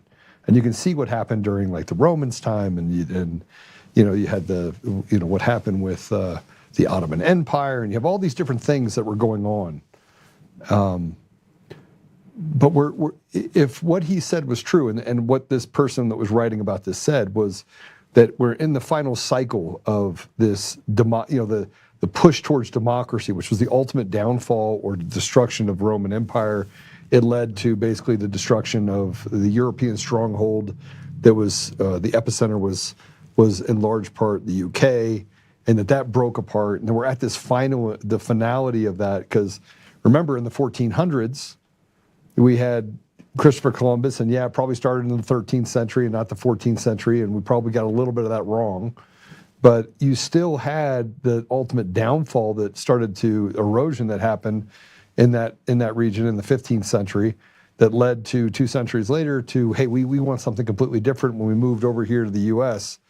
And then you saw some of the changes happening. So do you think that we could be going through this ultimate destruction, or the blowing apart of it? And if that's true, then there has to be some sort of cycle to all this, which means we could have a Tower of Babylon moment. Well, I think we're already separated enough, but yet there's always been this push-pull towards globalism. So this is one of the paradoxes that I've been wrestling with is, on the one hand, you have great fear over the New World Order, right? This idea of centralized planning. And we should be fearful, especially if it's humanity that's in charge.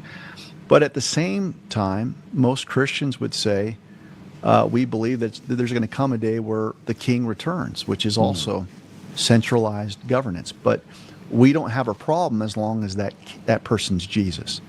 Yeah. So what you see is this kind of crescendo where the New World agents and the kingdom agents really want the same thing, but the difference is that we submit and bend the knee to a righteous ruler, and they want to basically supplant that person and lift themselves up as gods.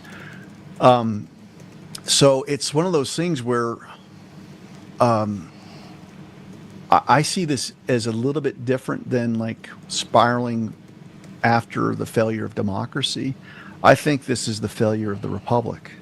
And what I mean by that is that the founding fathers were well aware of the weakness of democracy. That's why they founded our country to be a republic. But think about this, for 250 years, our experiment has basically ended in failure. So, my hypothesis is this: the founding fathers were so aware of tyranny being consolidated in a king that's why they set up the Constitution to have different branches of government, to have separation of powers. They were so aware of humanity going off the rails that they constructed a divine inspired document to account for it. And even then, we have eroded that document to where you look at our current day government and it's wholly corrupt. So I can appreciate the Constitution for what it is, but I think what it is was, okay, we developed a country that was fearful of our sin nature, but really didn't embrace the way that God designed us for, which was to walk with him. So when you look at the original mandate in the Garden of Eden, Adam was a vice regent that walked in the cool of the day. He had the counsel of God Almighty in the naming of animals, and it's just this brilliant story. So I think that if you're going to enter into a season of blessing, don't be so fixated on your depravity and your sin nature. Be fixated on proximity to something that is incorruptible. And that incorruptible person is Christ. And the beauty of that is that, when we look at a captured judiciary, right, The problem isn't the law; it's the hearts that are in those black robe judges. So, if we had a society that was just sold out for Jesus and having proximity to the incorruptible, you would see a society flourish. So, I don't think that we need to reinvent the Constitution. I think those will always be inspired documents. But to the degree that we succeed and see maximal flourishing, it's going to be from a people that sees God's kingdom as very real, and that our mandate all the way back from the Garden of Eden still exists today, which is to make earth a little bit more like heaven. And heaven's a kingdom. So, this is going to come down to, are we going to bend the knee to King Jesus in the classroom, in the university, in the courtroom?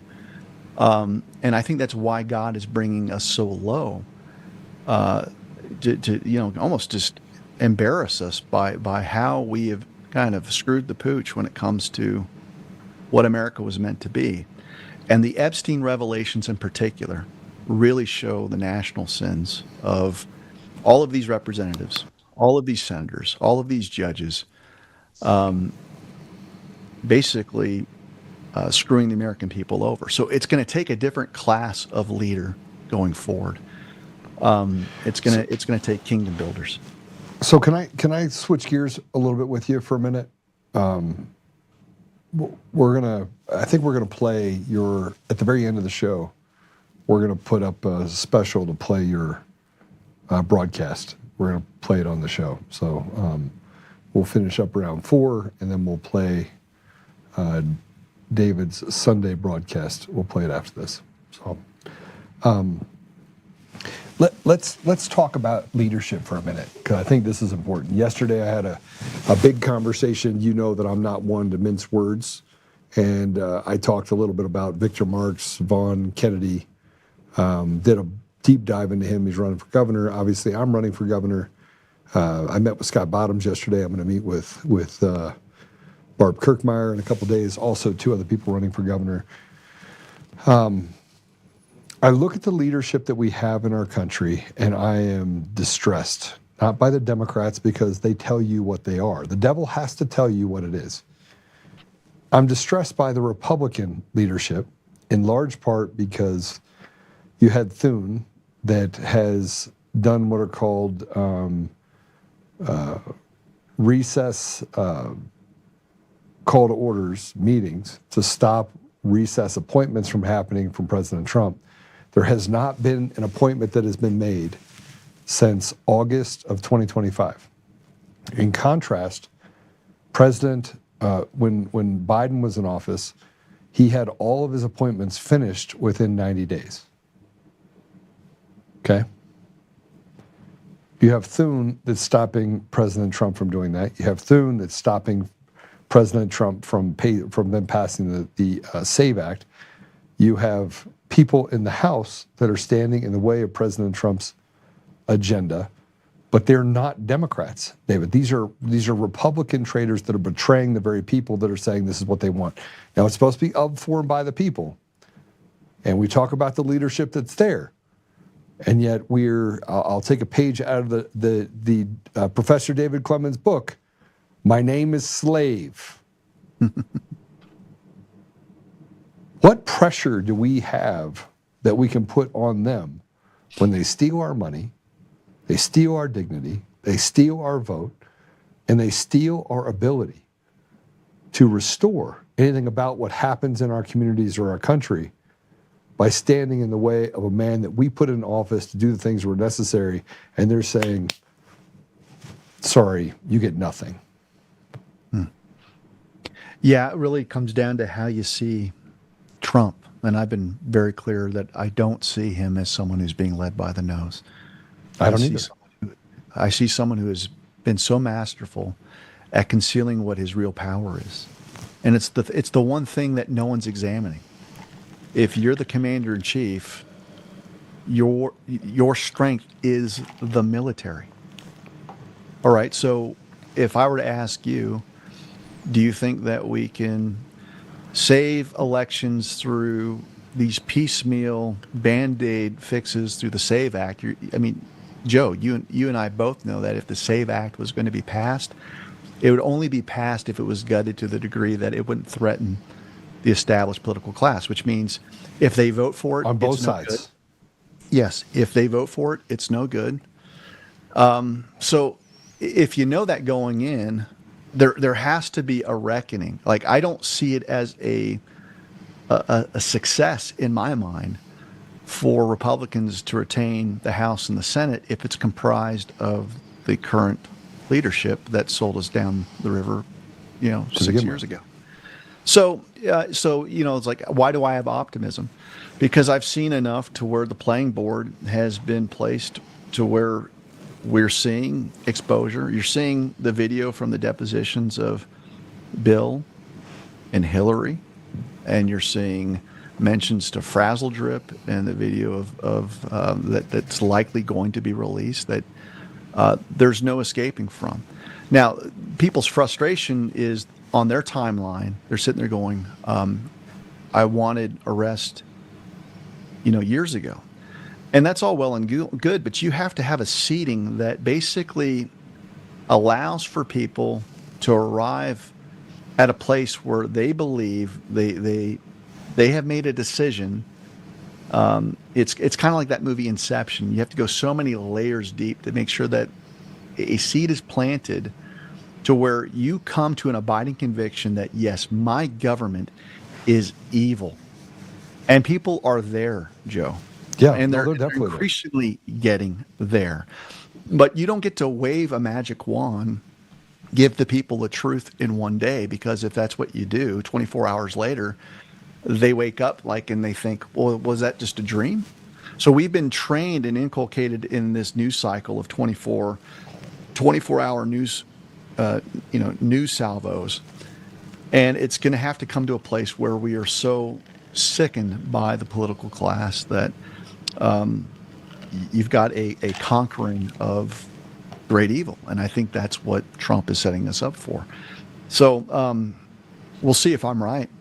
But I see an evolution that has nothing to do with success being dependent on whether a Republican wins, a uniparty Republican does this or that. I see a necessary unbrainwashing that had to take place.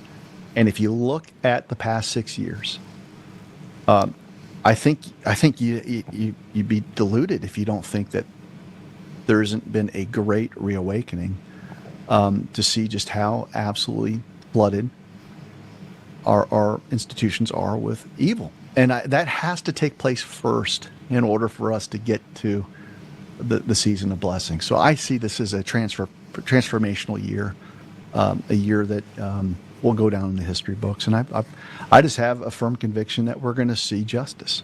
Yeah, and look, I don't disagree with you.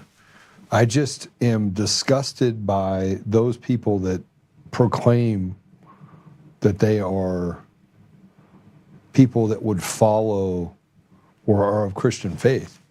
And I said this yesterday about pastors that are standing up they're literally standing up a guy that lied about saving 43,000 children in Colorado. His name's Victor Marks. But he can take a gun out of your hand, like he can snatch the gun out of your hand. I'd just like to wrestle him. I mean, if he's that fast, he should be able to beat me really quick, right? Yeah. But we're in that same bucket. We're doing the same thing where once they feel like, because the left they're not stupid. They know that President Trump's going to press a button. At some point, he's got to. Or he's going to put himself in the same position that his family was in for 4 years under Biden. A place of peril, right? But they have to know that. So then they have to position candidates in different areas that are people that they can look like they are. They have to put Judases in place. Yeah. So they can still capture what needs to be captured, but do it through the lens that, hey, we're now good. Yeah, no, I agree. Look, people should actually take stock of that, what you just said with Judases. There's never been a point in human history where a God-ordained person wasn't being shadowed by a counterfeit. And so Judas was literally there for 3 years of Christ's ministry.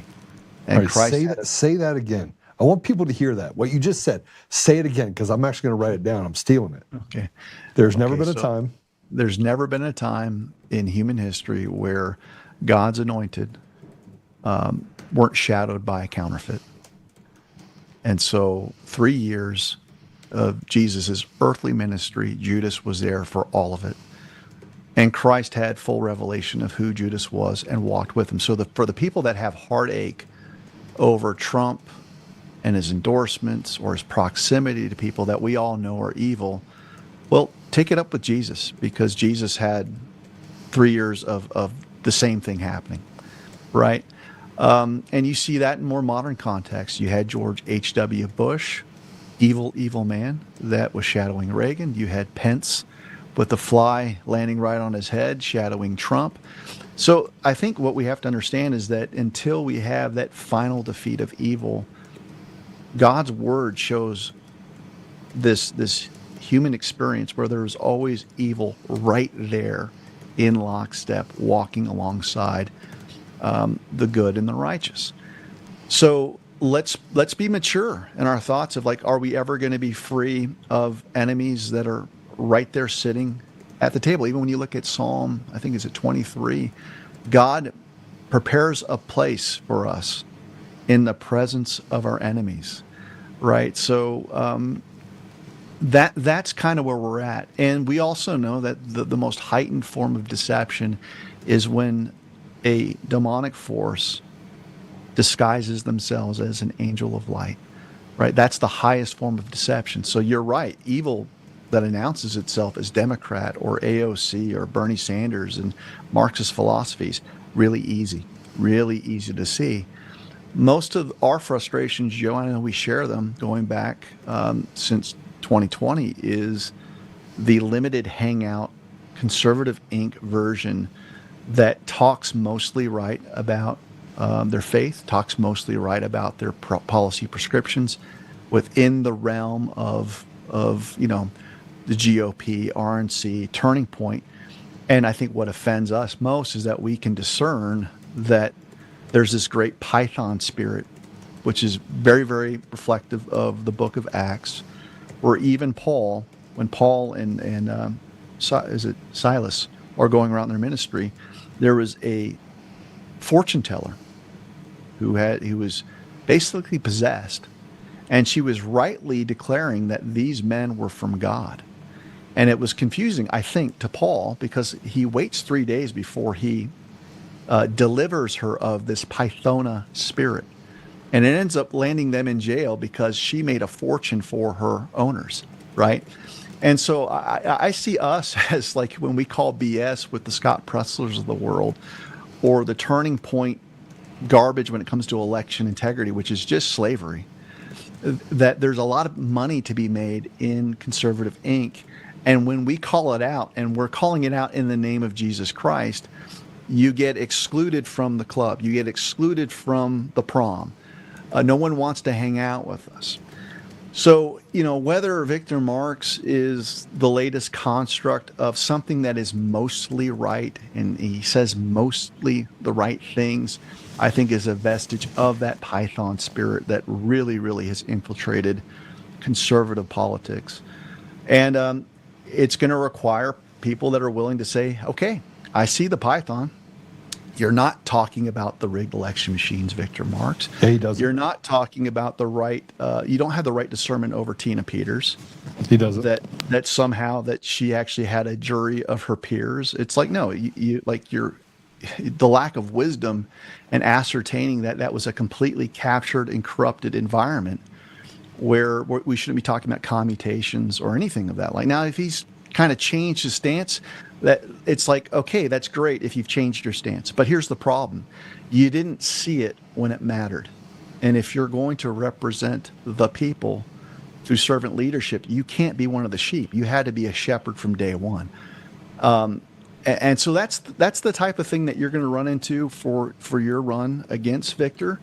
At the same time, we need to have soft hearts and make sure that we pray for our quote-unquote enemies, because you don't know what's going to create that Saul to Paul conversion. And so that's going to be the difficulty for people that see rightly, is to make sure that they have soft hearts full of love, because, as you've prayed many times, you don't want to become the very thing that, you're recognizing in the world. I don't think a Oltmann candidacy will be catapulted through your chief export being accusation. What they're going to be drawn to you is clarity, solutions, and basically being at the ground floor day one, fighting for the right things. And you've got 6 years of tape that have shown that. So, it's one of those things where I want to encourage you, Joe, that you're obviously have been fighting for the right stuff, and you haven't been afraid to make enemies for the right reasons. But at the same time, make sure that you keep that heart soft, because that's going to be the way that if I'm the enemy, I want to attack you, is bring you into, that camp where we spend more time talking about people when, if God's ordained this to be your time, you're not going to stop God. Yeah, I know, and I think that's wisdom I need to hear. I think one of my biggest issues is that I hate seeing people deceived. We dealt with that for 6 years, so it's the lifeblood behind what you. But it is much more powerful to have a conversation about the things that we know we can solve tactically that will lead to this freedom for the people of Colorado and the people, even if it's not me. That's why I'm having conversations with all the other candidates about, all right, here's tactically what has to happen in order to free people, to give people back their sovereignty as even citizens of Colorado, not just as U.S. citizens. So yeah, I think, look, for me, the qualifying test for any candidate is really simple. Was 2020 rigged and stolen? And do you have any receipts showing that you discerned that when it mattered? Yes. And you've got that. I don't know if Victor Marks has that. I don't know if he's got the receipts that show that. Now, he might have come around now and said, yeah, obviously, maybe he's quipping about Joe Biden, 81 million votes. But what I'm saying, it should be really, really easy to find people's social media and figure out whether or not they were on high alert when the country was taken over under a soft power coup. Yeah. And if you didn't have that discernment, you don't have any business representing anyone on the downstream political policy issues. And so that's the thing that for me, it's really simple. Like, maybe it's too simple for folks, but I don't care what your viewpoint is on income tax if you miss 2020. I don't care what your prescriptions are on school choice if you miss 2020. Right. And so I think, if there was ever going to be a debate where you get to have a stage with Victor Marks, it's like, look, the elections and the way that they were stolen through the slave traders' tool, those black boxes. And you've identified that from day one. Have your opponents done the same? And if they haven't, well, then shame on them. And this really gets back to when Christ showed up, on earth through the incarnation. He went after the religious and political leaders, and his chief rebuke to them is that they failed to discern the times. And when I look at largely the church, there are exceptions, but largely the church, they have failed to discern the times. That's why none of them talked about the rigged and stolen 2020 election. That's why none of them really spoke out against the jab, and they went along hoping that somehow the state would show them mercy and get out of the their church buildings. Right. But on those two issues alone, they failed their flock. Government failed their constituents, and there's 6 years for people to prove, like, hey, I was in this for the right reasons from the beginning. And that's where I would take the conversation. And I'm serious, because I just did a candidate event last night in New Mexico where there's a guy that's running for governor, and people showed up that were congressional. It was like, everyone had their 3-minute speeches. And talked about what they're going to do when they get into office, or why we have to vote for them. Not one person talked about election integrity. And so you talk about massive failure to discern the times, like, you fools. All of you are basically programmed sock puppets talking about, prescriptive points, and you don't know how to get there because you haven't identified the slave trade. And I think that's probably the phenomena that you're going to see in most places. I think to the degree that you're running for office, it might force some of your opposition to talk about election integrity because they know that you're going to take it there. Yeah, I mean it's come up.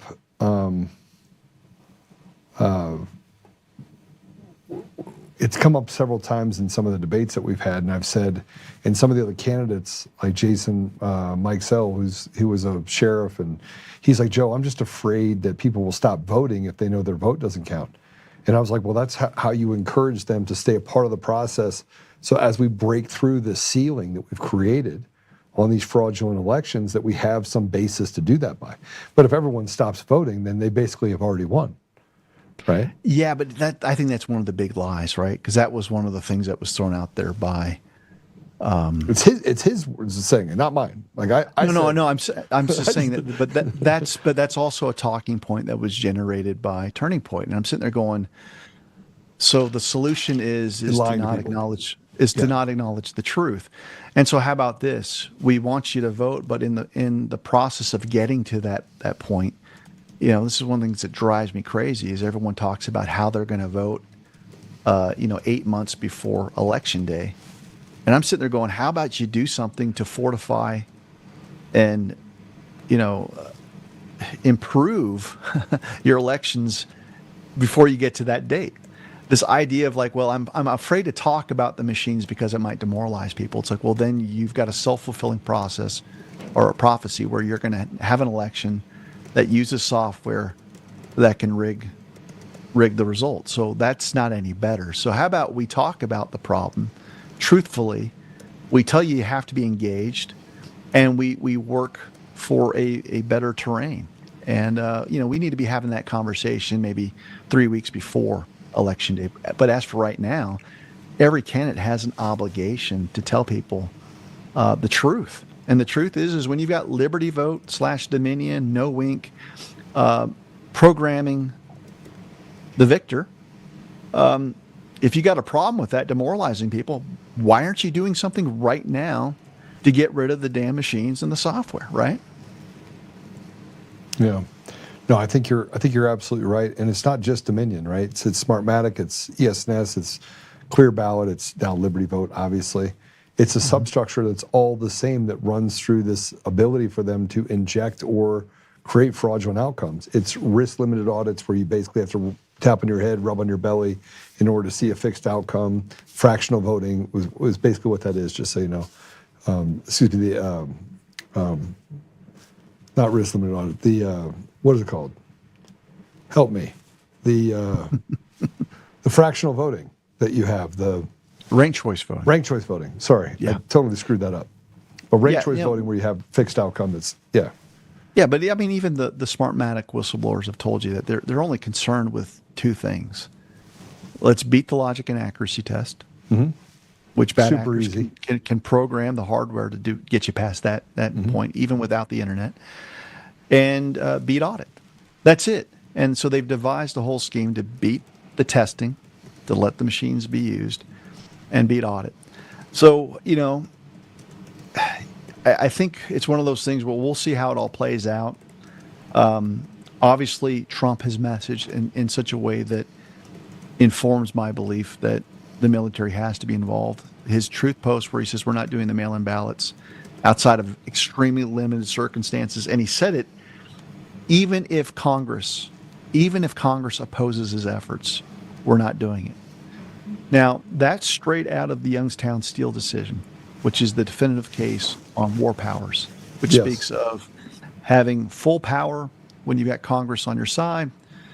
It's iffy power in the twilight where they're silent, and your power is at its lowest ebb when you're acting in defiance of Congress. Well, right now, he has set up through that truth post a defiant posturing between Congress and himself, and yet he's still boldly declaring we're not using mail-in ballots.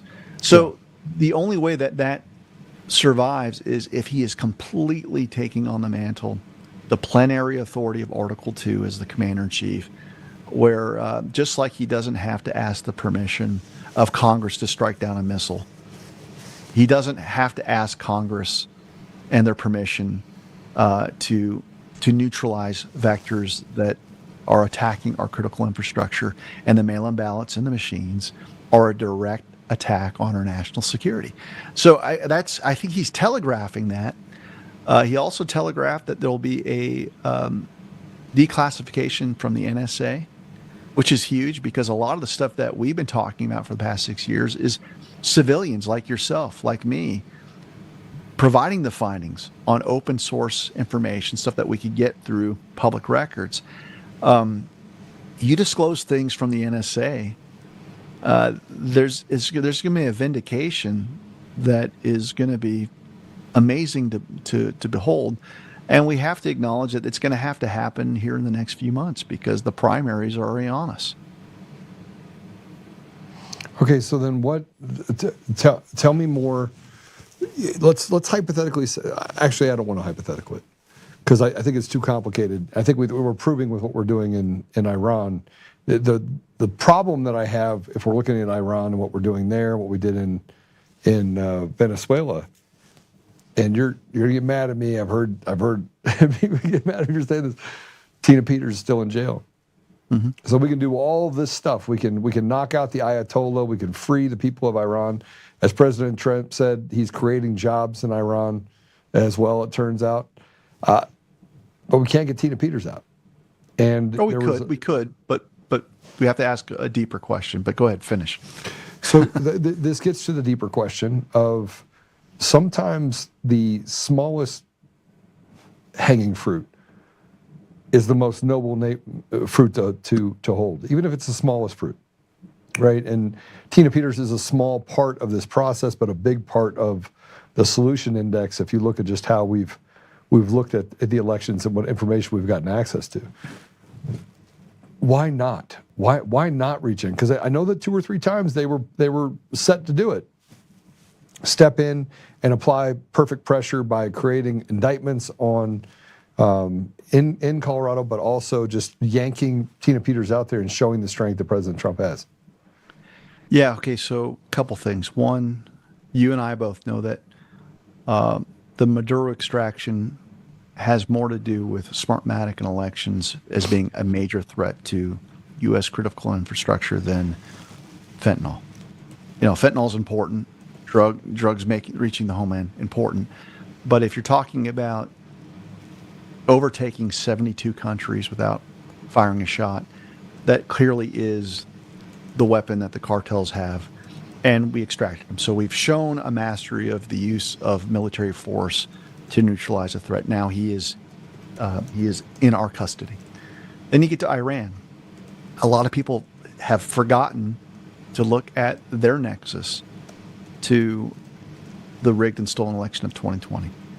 And so it was Gary Bernstein that revealed that the chief foreign intelligence advisor of Iran was present in Caracas on election night, reveling at the overthrow of Donald Trump through a soft power coup.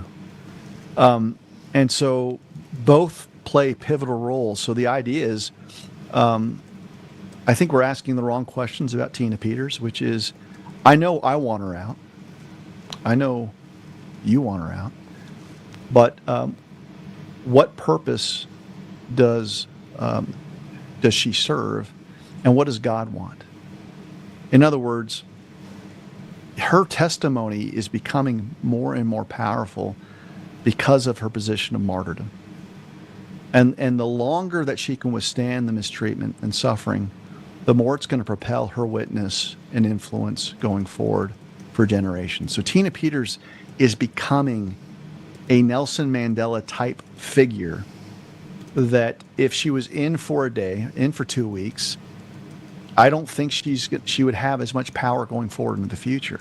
So I see this as a prophetic time where all the people that are accusing her, as these revelations come out, they're going to realize the atrocity of her imprisonment, meaning even the sheep, even the people that are fully brainwashed, as reality comes down and it bears the truth upon them, they're going to see just how gross her mistreatment was. But it's the experiencing that, it's the seeing that mistreatment that's going to basically put her in a venerated status. So I just tell people, like, look, have faith that God chose Tina because she had the strength of character to be the person that could withstand this type of injustice. And I think that God is talking to Trump and giving him counsel on the timing. So, yes, he could go in there. I mean, I even did a whole video and article on how he could do that, laid it out there. And so the question is, okay, you don't need to satisfy my ego in getting her out. Is there something that is going to propel her testimony in a more powerful way because of her suffering? And I think that's probably why the timing isn't there just yet. But I think it's coming. I really do. I was talking about this, and before you got on, we were talking about at the very beginning how a friend of Polis's got probation for 4 felony counts, and one of which was influencing a public official, that Tina Peters, and that was sentenced almost 4 years for.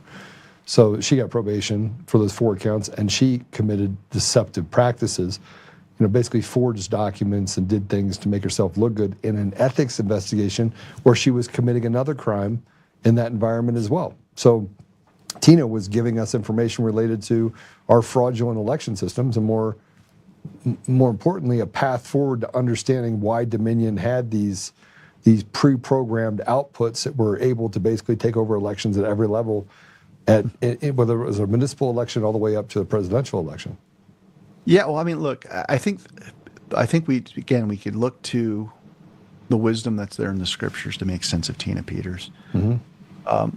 Joseph was basically thrown in a pit by his own brothers. And God used that time as a deep preparation to give Joseph wisdom to where one day he was the top guy in leading the nation. Tina Peters was thrown in the pit by her brothers and sisters, as in the defunct aspects of we the people. Exalted positions, where it's the district attorney, Rubenstein, whether it's the corrupt attorney general. It's the same thing. If you look at just the symbolic nature of, she was also a public servant, and other quote-unquote public servants basically said, oh, she found us out, throw her in the pit. So what gave Joseph his wisdom was he had to question all of that. He had to question his own resources in light of his circumstances. And at some point, there was a point where his family was brought right in front of him, and he saw them for what they were, and he had to rule justly. I think that there's going to be an accounting where the Jenna Griswolds of the world, in some symbolic way, are going to have to acknowledge who Tina Peters was, and the truth that she represented it in such a way that the contrast will be so great that Tina's purpose isn't, just for us to remember her through the hellishness that she's been through.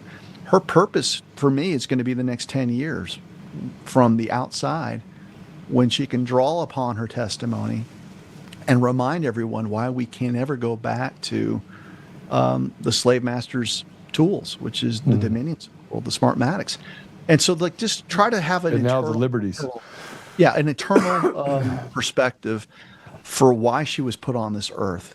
She was put on this earth to do lots of things, and in part suffer, but there's nobility in that suffering, because we know that when we share in the sufferings of Christ, that's as good as it gets. So yes, continue to cry out for justice, continue to give out solutions, continue to rattle cages, continue to tell Trump, get her out. All of that is something that we should be doing, but also have peace with God's timing, that when she gets out, not if, but when she gets out, her suffering is going to actually cause her to shine way more brightly than if she was someone that was left on the outside this whole time. I mean, I cannot expressed this enough. Her testimony, because of prison, will be infinitely more powerful and usable for the benefit of all of humanity because of the way that she's been treated. No, I totally agree with you fully. David, I don't know. Every time you get on here, you fill me up spiritually. And I thought I was in a really good place, by the way. I woke up this morning. Something's happening. Like I can feel something happening. Yesterday I was on fire and I felt like I woke up this morning, and every night it becomes more and more purpose driven. Like I'm saying, all right, God, what's next? What's next? What's next? All right, God, what's next? And I'm having conversations with people around me, the people that work for me. We have this brotherhood. We have all this stuff that's going on. And I'm always saying the same thing, that we need to make sure that we lead with strength, which does not mean violence. We never become the very thing that we're fighting against, and we become patient in taking our steps so that God can guide the steps. So each time we take a step, we may feel like we're only moving 6 feet at a time, but we have no idea if the window is 9 feet away. We have no idea. We just need to make sure that we continue to move in that direction and that we honor him in the process of doing that. Doesn't mean we're not going to screw up. Doesn't mean we're not going to, make mistakes, but to have enough grace for the people around us and recognize that it truly is not a Democrat versus Republican. It's good versus evil. It's the devil on one side, and it is the people on the other. I agree. So what's next? You coming to Colorado to see me here shortly? Come say hi. If you build it, if you call me, I will come. You know that.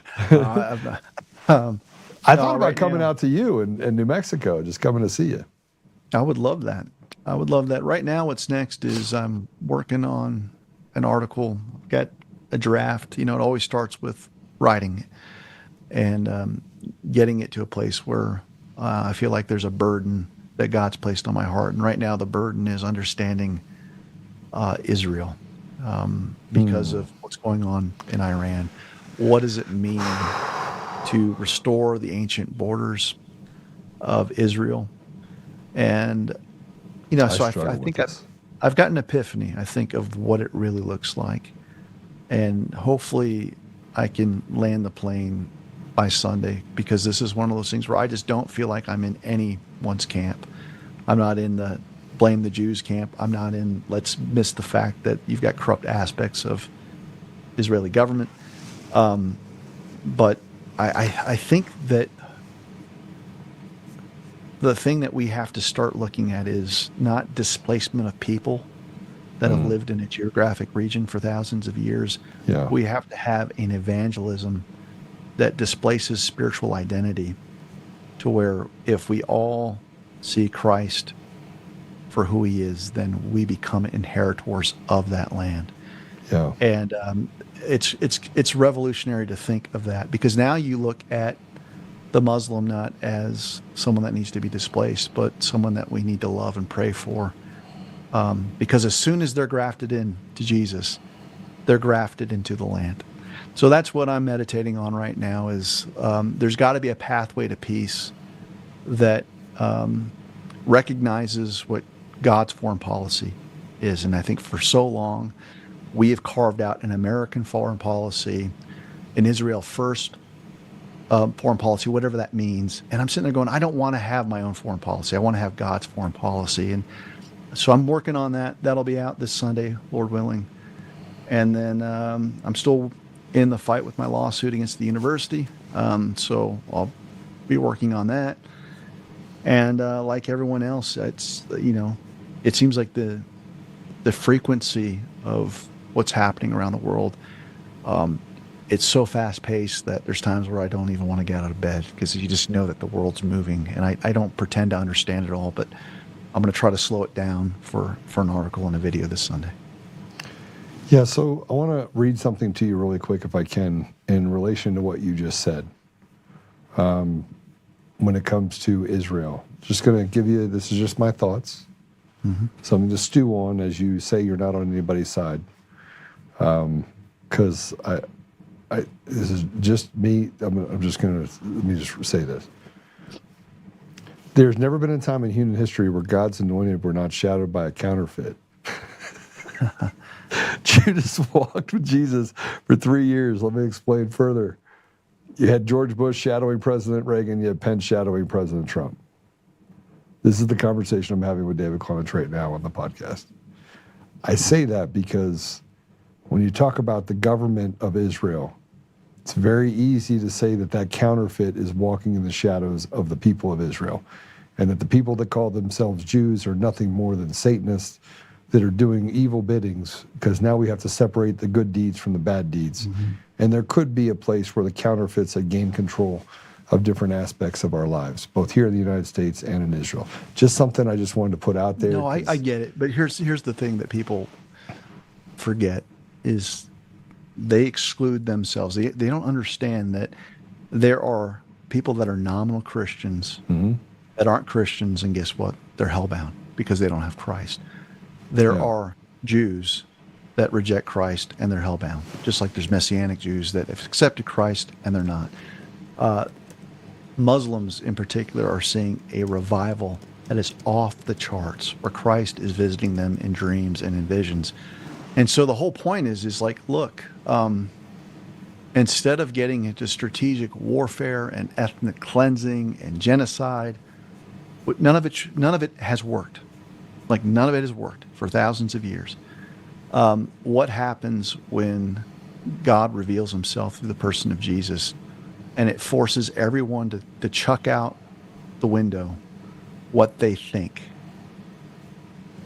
and start seeing people through the eyes of Christ, and Christ wants to save people.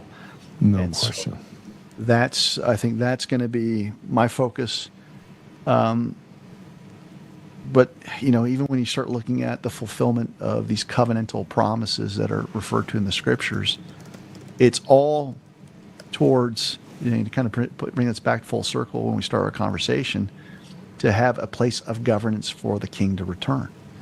Yeah. And so I see flaws in the way that Jews look at its relationship with Americans. It's like, we like the security that you provide. We don't want your Savior. We don't want your Messiah. Well, guess what? If you're going to read the Old Testament, you better read the New Testament as well on what the fulfillment of those covenants are. It was pointing towards a Messiah in the line of David. And so Christ isn't going to come back and accept the fact that he's being rejected. It says every knee will bow. And I believe that. Do you think that Jesus meant it as a curse to those that deny him, including Jews, when he said that you cannot come to the Lord except through him? John 14:6.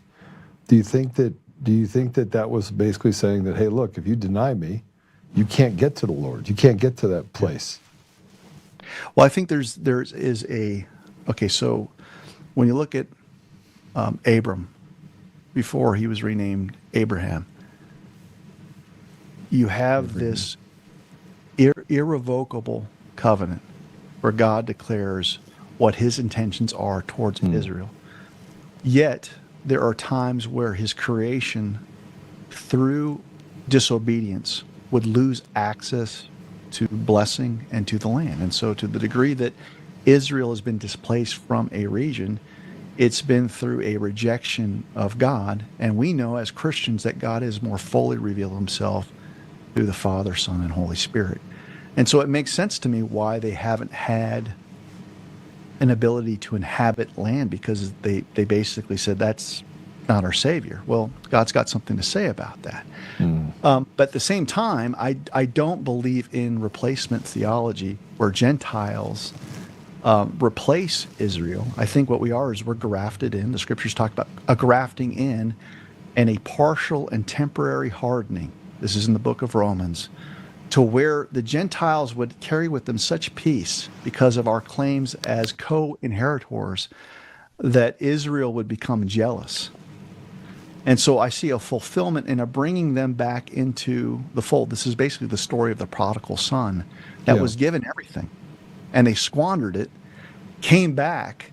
And so what I'm seeing right now is kind of a modern day template of that. The Gentiles is like, we're doing everything right. We've accepted Christ. We've accepted the Messiah. And now we're going to begrudge our Jewish brothers, who was the older sibling that came back after being in the trough for so long, rejecting the Father, rejecting Christ. And that's not the heart of the Father. The Father wants to love the older sibling and the younger sibling. And so we both have different, I think, pride barriers, which is, can we receive our brother that rejected the Messiah? And can the prodigal son come back and have they done enough of their own walk in the world rejecting the Father? And so I think that's what's going on. There's something really, really biblical tied to that story. Okay, so that leads me to something else that I want to show you, because a friend of mine called me yesterday who is Muslim, and he was like, Joe, they don't speak for me. These clerics inside of these mosques don't speak for me. And he's a Muslim follower of Jesus. Mm-hmm. And I know many of them. Yeah. And he's like, Joe, I don't want to conquer anyone. I don't want to convert anyone to anything other than to follow Jesus. Like Isa al-Messiah, Jesus the Messiah. It's like that's who I want to follow. And he goes, I want to share a video with you. So he sent me this video, and he goes, my heart hurts, but this is what's happening. These are people in the Muslim world that are Muslim, that are rejecting the radical ideas of what these clerics are talking about, of capturing the Ilhan Omars, these radicals. And I think we have to start separating. We have to separate the radical bad Jews, synagogue of Satan, call them whatever you want, people that don't believe in God, the godless atheists, from those people who have a faith basis that are either Messianic Jews or they're not. Mm-hmm. So I want to share this with you. It's hard to watch. It's a hard video to watch. But what he's saying is that we are creating content like this that is showing the people, the clerics, that we have no, and they're doing it in Iran, by the way. They're knocking off the headgear of people that are, say that they're there, the clerics, that they can oppress these people any longer. But take a look at this. It's going to be hard to watch because it has to do with a child. But watch this. ليه بقى اللي عليه بتسمع كده؟ يعني مثل شو؟ قل لي انت شو بدك كرجل كزوج شو بدك مزبوط؟ المفروض اللي عليه تسمعه. يعني شو بتقول لها؟ تغسل، تنظف، تظبط البيت، تحضر لها مي سخنة. مجازي لجوزي. مجبورة تعملي هذا الشيء. بس أنا صرت مرة إنه لازم أعمل هذا الشيء. وإذا ما كان بدك؟ ما فيها البنت تقول لا. نعم. ما فيها البنت تقول لا. قالت لا المرأة شو بصير فيها؟ شو بيعملوا فيها؟ بيضربوها. ومشان ما يضربوها مجبورة تقول ايه؟ ايه. وإذا ضربها بدها تسكت لأنه ما عندها شهادة. جوزك شو اسمه؟ محمد، على اسم البابا. كنت تحبيه قبل الزواج؟ ما كنت بعرفه. ما كنت بتعرفي؟ لا. امتى شفتيه أول مرة؟ لما اجوا طلبوا ايدي. يعني أول مرة بتشوفيه نهار الخطبة؟ نهار شفته هو نهار الخطبة. شو كان ردة فعلك لما شفتيه؟ ولا شيء، بس كنت خايفة متلبكة. كنت فيك تغيري رأيك؟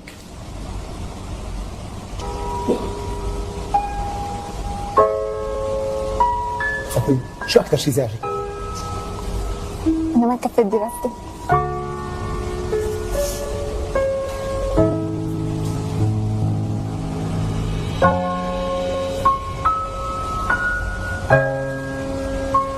شو أصعب شيء عم تقطعي فيه اليوم؟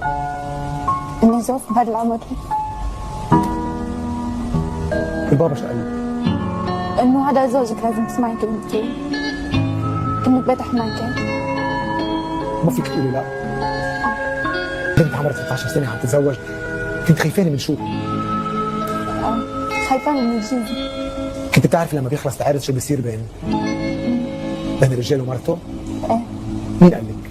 المدام علمتنا كيف بيصير. بأي صف تعلمتي؟ الصف السادس. شو تعلمتي؟ الحيوانات اللي بيجتمعوا مشان يجيبوا أولاد. وبتكبر من العمر. بدك؟ نعم. كنت خايفانة كثير. وبلش العذاب. كنت بتفضلي تبقي مع الماما والبابا؟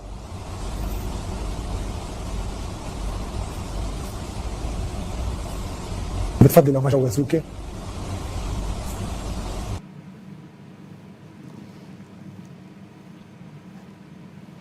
And we'll add the stuff over top when we put it. Somebody will read it into it. But what you just heard was a 14-year-old, 15-year-old who got married at 13. And they're rejecting the idea that a dad can just give away their child to be used by a man that she doesn't know, that then becomes his indentured servant, his wife, and how she wanted to reject it but couldn't. And so there's a strengthening. There's something that's happening where people are rejecting this type of thing of the Muslim faith, and there's a revival of Muslims going towards Jesus. A ton. It's been going on for decades. Absolutely. There's people running away from this. Well, it's akin to, from, I'm not an expert, and you know far more about the Muslim world than I do, but I think that they would differentiate between Islam and being a Muslim. Yeah. In the sense that, if someone asked you if you're a Baptist and you're not a Baptist, you'd say, Yeah. I'm a Christian, right? We are very, very particular about the denominations and the way that we're described. So why wouldn't we afford that to a different faith? Jamie Winship is someone that's been probably one of the best voices for evangelism, especially with respect for the Muslim cultures. And this whole idea of us versus them, this extraction method of getting people to convert. And for Muslims, they're sitting there going, I don't want to convert if it means like you're just extracting me and then you're going to show me off and peddle me as like the Muslim convert. And one of the scriptures that he points to is Corinthians, where it recognizes that, because there are a lot of people that were new converts in the church in the New Testament that were leaving their husbands. And Paul was saying, don't leave your husband, even if he's not a believer. Slaves, don't leave your master, even though you have freedom in Christ. And it was the idea of you don't have to leave your world behind. You need to have your witness shine. So Christians should be very, very comfortable with the idea of Muslims that are walking with Christ, because that's what's going to transform the land. That gets back to the thesis of how do you get away from this ethnic cleansing, this battle along, what tribe you belong to, and allow people to change and transform their culture, because you've got a strong enough belief that Jesus is going to show up right before a Muslim, as much as he showed up in your life or my life. Like, Jesus to me is big enough that he can do that. And for whatever reason, there's a lot of Christians that don't believe that Christ is pursuing our Muslim brothers as much as he's, pursuing you in a suburb somewhere in the United States. And so it's amazing to see what's going on. And in some respects, the faith of Muslims puts the faith of many American Christians to shame. We don't take things at face value. Everything's a debate. Everything is about a rational discussion. And he's showing up in ways that are so powerful that people are willing to lay down their lives for the Lord in a real meaningful way. Yeah, no, I agree with you. David, thanks for coming on, brother. I really appreciate it. I love the conversation. Just for the context of what everybody's saying is like, I don't, somebody said, I don't know how you get around, so Chris said this, I don't know how you get around the incompatibility between Islam and Christianity. But by the way, I think there's the same incompatibility of Judaism and Christianity, just so we're clear. or incompatibility with Christianity and nominal Christianity. Yes, it's the same thing. Yeah. But right. It's incompatible, but any position that where you do not bend the knee. There are people that have created their own Christianity that says, I appreciate what Judeo-Christianity has provided from a semblance of stability.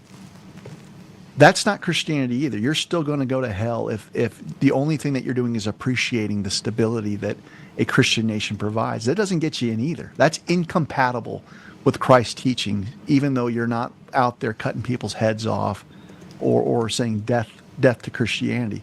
The end result's the same. So, I mean, the American Christian church has a lot of work that it needs to do, and it better start looking at Muslims as image bearers and a class of human that we should be pursuing, that they get to know the Savior. And if that's not in your heart, geez, I'll tell you this, everything about Christ that I read about in the scriptures is he's all about connection.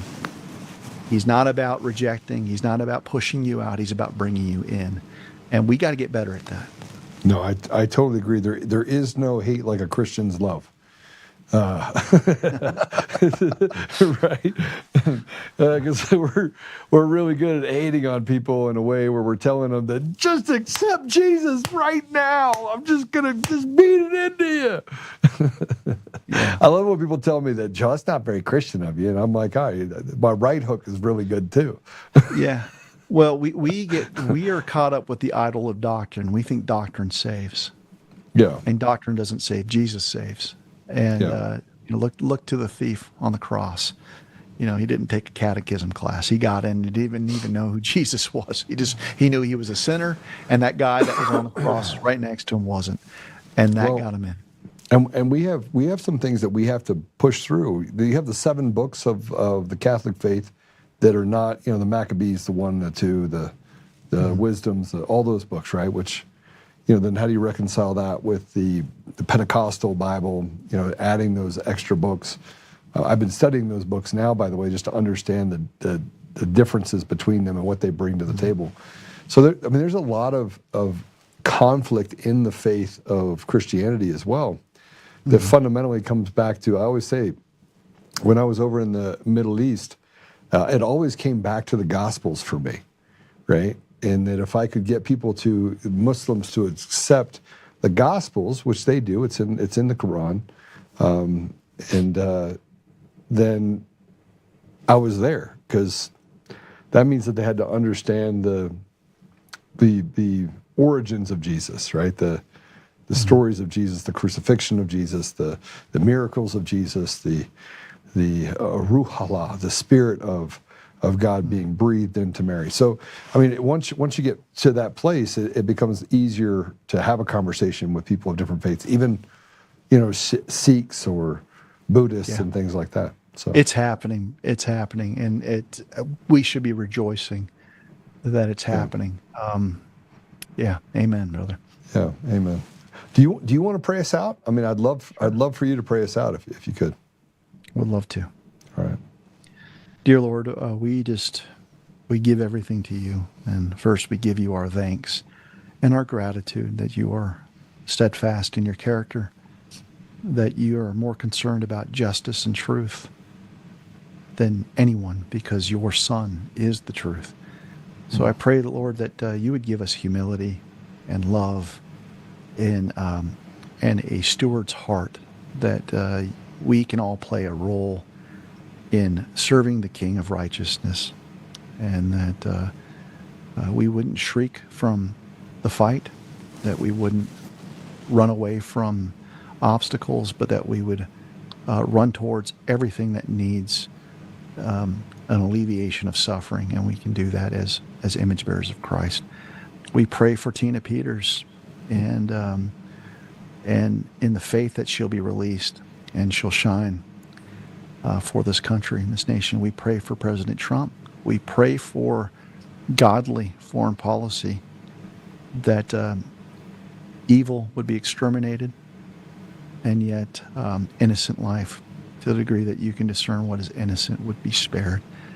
We pray for the Iranian people just as much as we pray for the people of Israel, that ultimately their hope and salvation is in you and nothing else, not in regional conflict, not in bad blood, that a future of prosperity all clings on them seeing you for who you are. So, Lord, we pray that you would give us the mind of Christ, wisdom on how to articulate the conflict that we're in, and that we would never be petty in the way that we see the loss of human life. Instead, that we would pray in earnest that you would bring about a great, great ending for both the peoples of Israel and Iran, and that we would see something that we haven't seen in our lifetimes, which would be peace.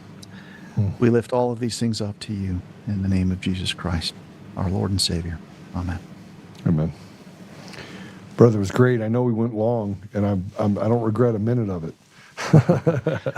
Well, let's do it again, brother. Yeah, absolutely. Everybody knows how to follow David, but you can catch him on X at the Prof Record. The Prof's Record. Prof's Record. Yeah. And then obviously Substack is where you can catch up on. You can become a member of his Substack, which is awesome.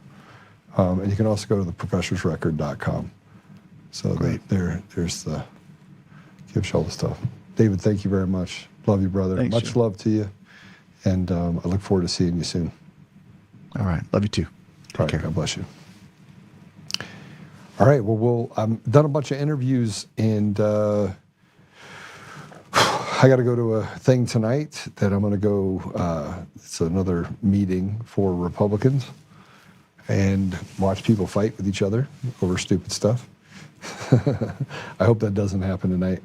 I am listening to you guys in the comments. I want to just tell you that there is no wrong answer, and I don't have the answer any more than I think anyone else does, but we spend a lot of time studying it. David spends a lot of time studying it. It's iron sharpening iron, and we have an immense amount of experience. I certainly have a bunch of experience over in the Middle East specifically, and I talk about the radical elements of every religion because I think it's important, because so often we have Christians that get run off the plantation by other Christians, and we have the Jewish faith and being called anti-Semitic because we call people out for their bad behavior.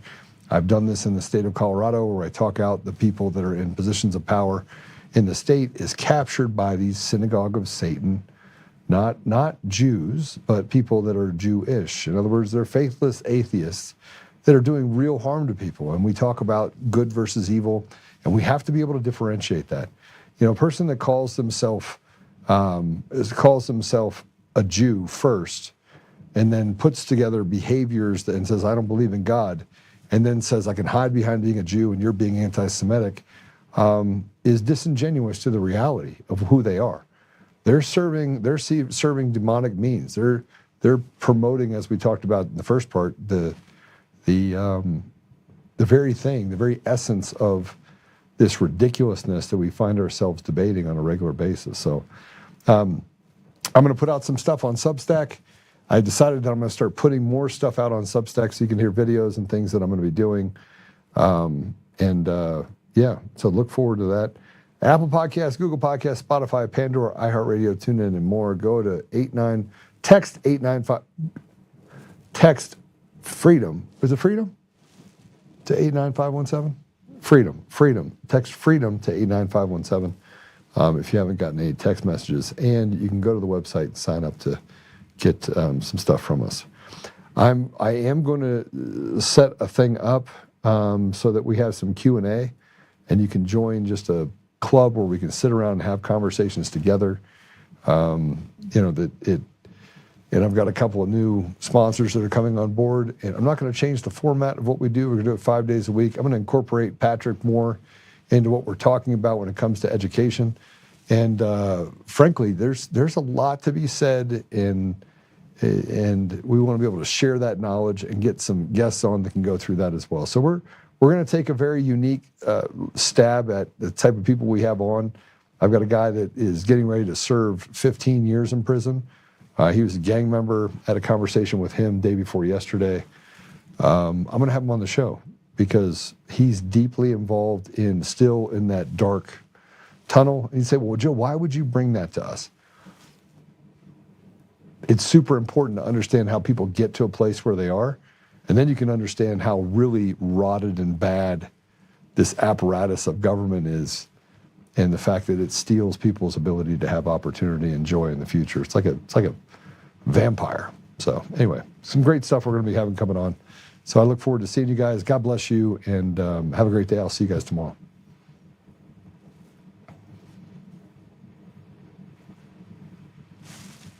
We done?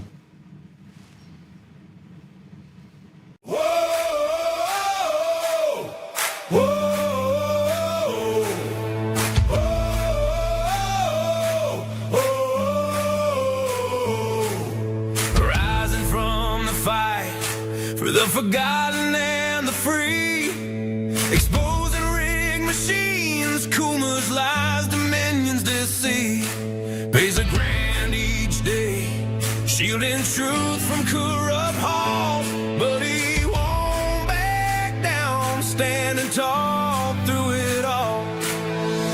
Argentina Peters break the chains that bind her tight, hand count votes and one day bring the fraud to light. No more mailing scams, no machines to steal the night. Restore the people's voice, make Colorado right.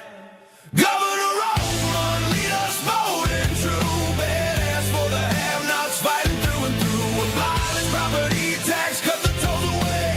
Shrink the bloated state, let the people have their say. Oltmann, it's our rally call. Truth and freedom rise and watch the tyrants fall.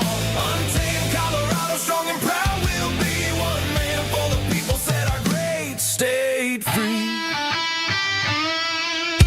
Help the single moms, bring back trade school strong.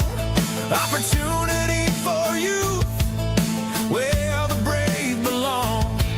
Audit every NGO, ban the wolves that roam. Reclaim our stolen land, bring the power home. Eric Kuma's fraud, Dominion's rigged design, expose the stolen votes, cross a dangerous line. No more victimhood, no chains on you and me. He's running for governor for real liberty. Smash the fraud machine, pardon heroes jailed for the have-nots. Rising truth will never fail. One warrior defies the corrupt elite. Colorado reborn, strong on our feet. Governor Oltmann, lead us bold and true. Badass for the have-nots, fighting through and through. Abolish property tax, cut the tolls away. Shrink the bloated state, let the people have the say. Governor Oltmann, it's our rally call. Truth and freedom rise and watch the tyrants fall. Untamed Colorado, strong and proud, we'll be one man for the people, set our great state free.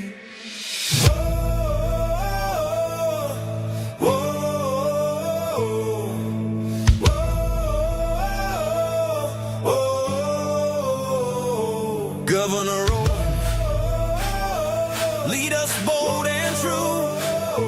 Governor Oltmann, freedom forever, Colorado rise.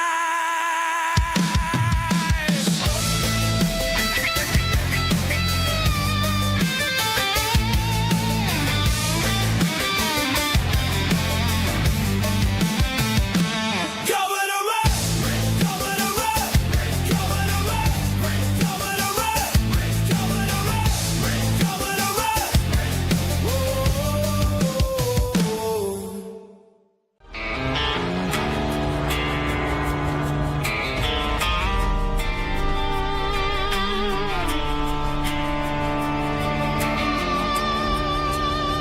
rise up untamed, in the heart of the fire where the wild ones roam. Joe Oltmann's calling, bringing truth back home. From conservative daily to this untamed fire, we shatter the silence, lifting spirits higher. No chains can hold us, no lies can prevail. Authentic and fearless on this rugged trail. Patriots gather under stars and stripes. Untamed nation, igniting the night. Untamed nation, let the truth roll out in this land of the free. Standing proud from sea to shining sea, we won't back down. Catch the fire, wear the crown. Untamed nation, it's our battle song, motivating hearts where the brave belong. Yeah, untamed and wild, forever strong. Play it again all night long.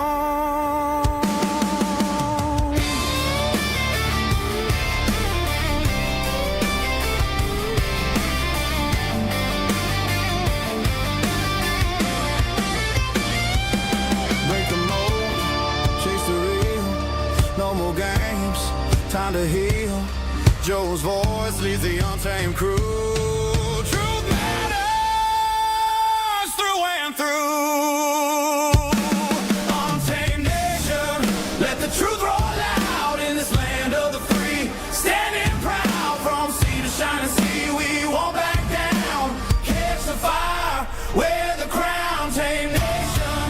It's our battle song, motivation.